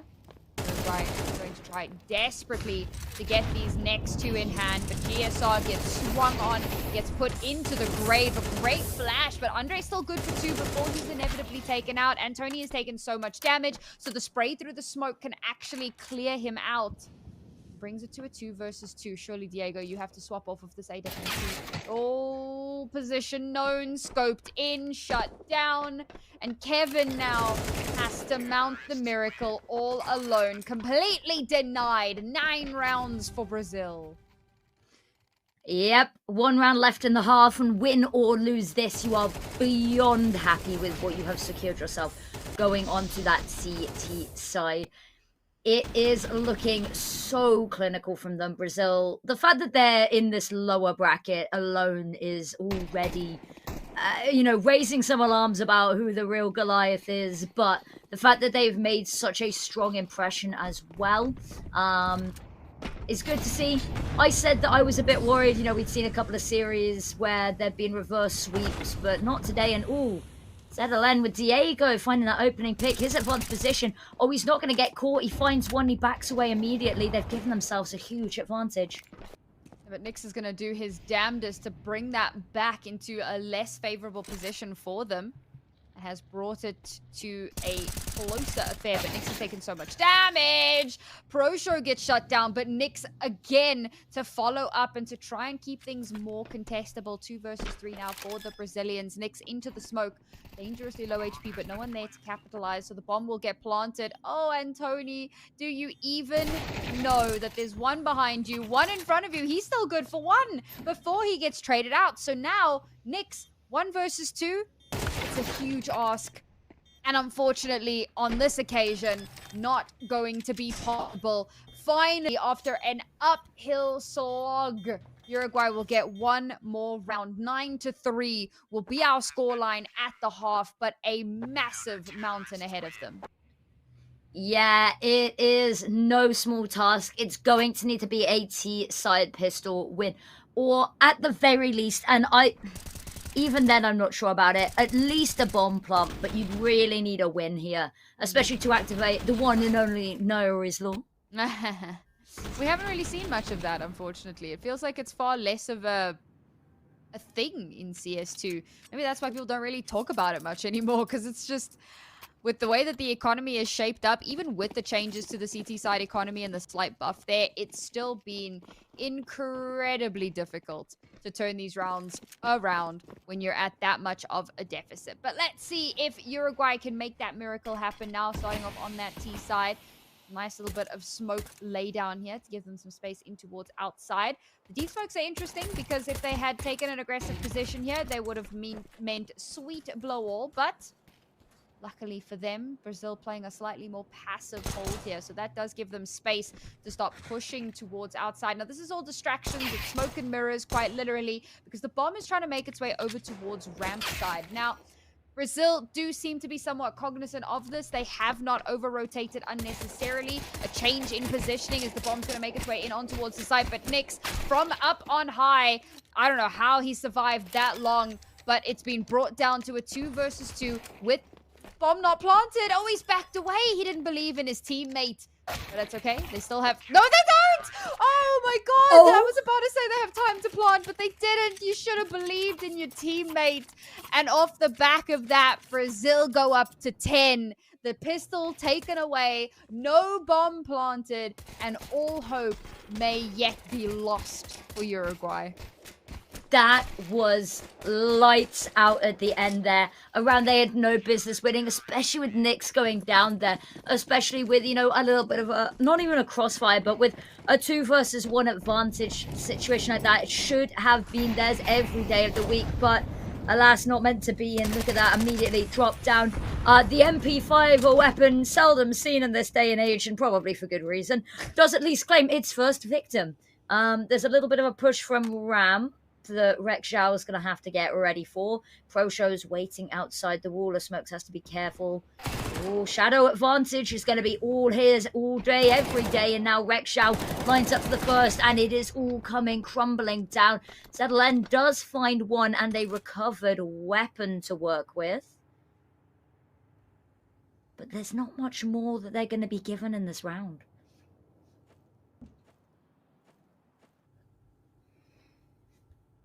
Whatever they have, they're going to have to take, unfortunately. With the current positioning. It's another instance of a corner not checked. Gun changed. For the better, I would say.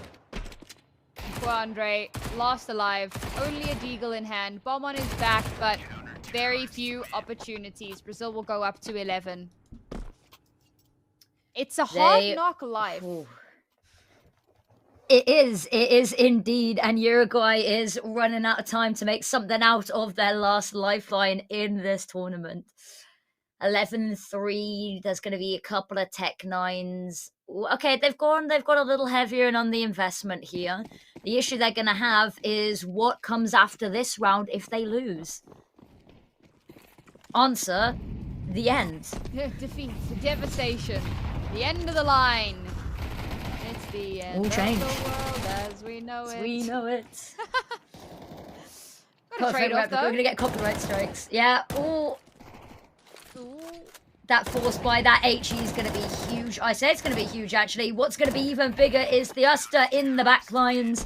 Nyx with the final pick, and that puts us up to map point, series point, and for Uruguay, tournament point elimination, just narrowly 1 round away.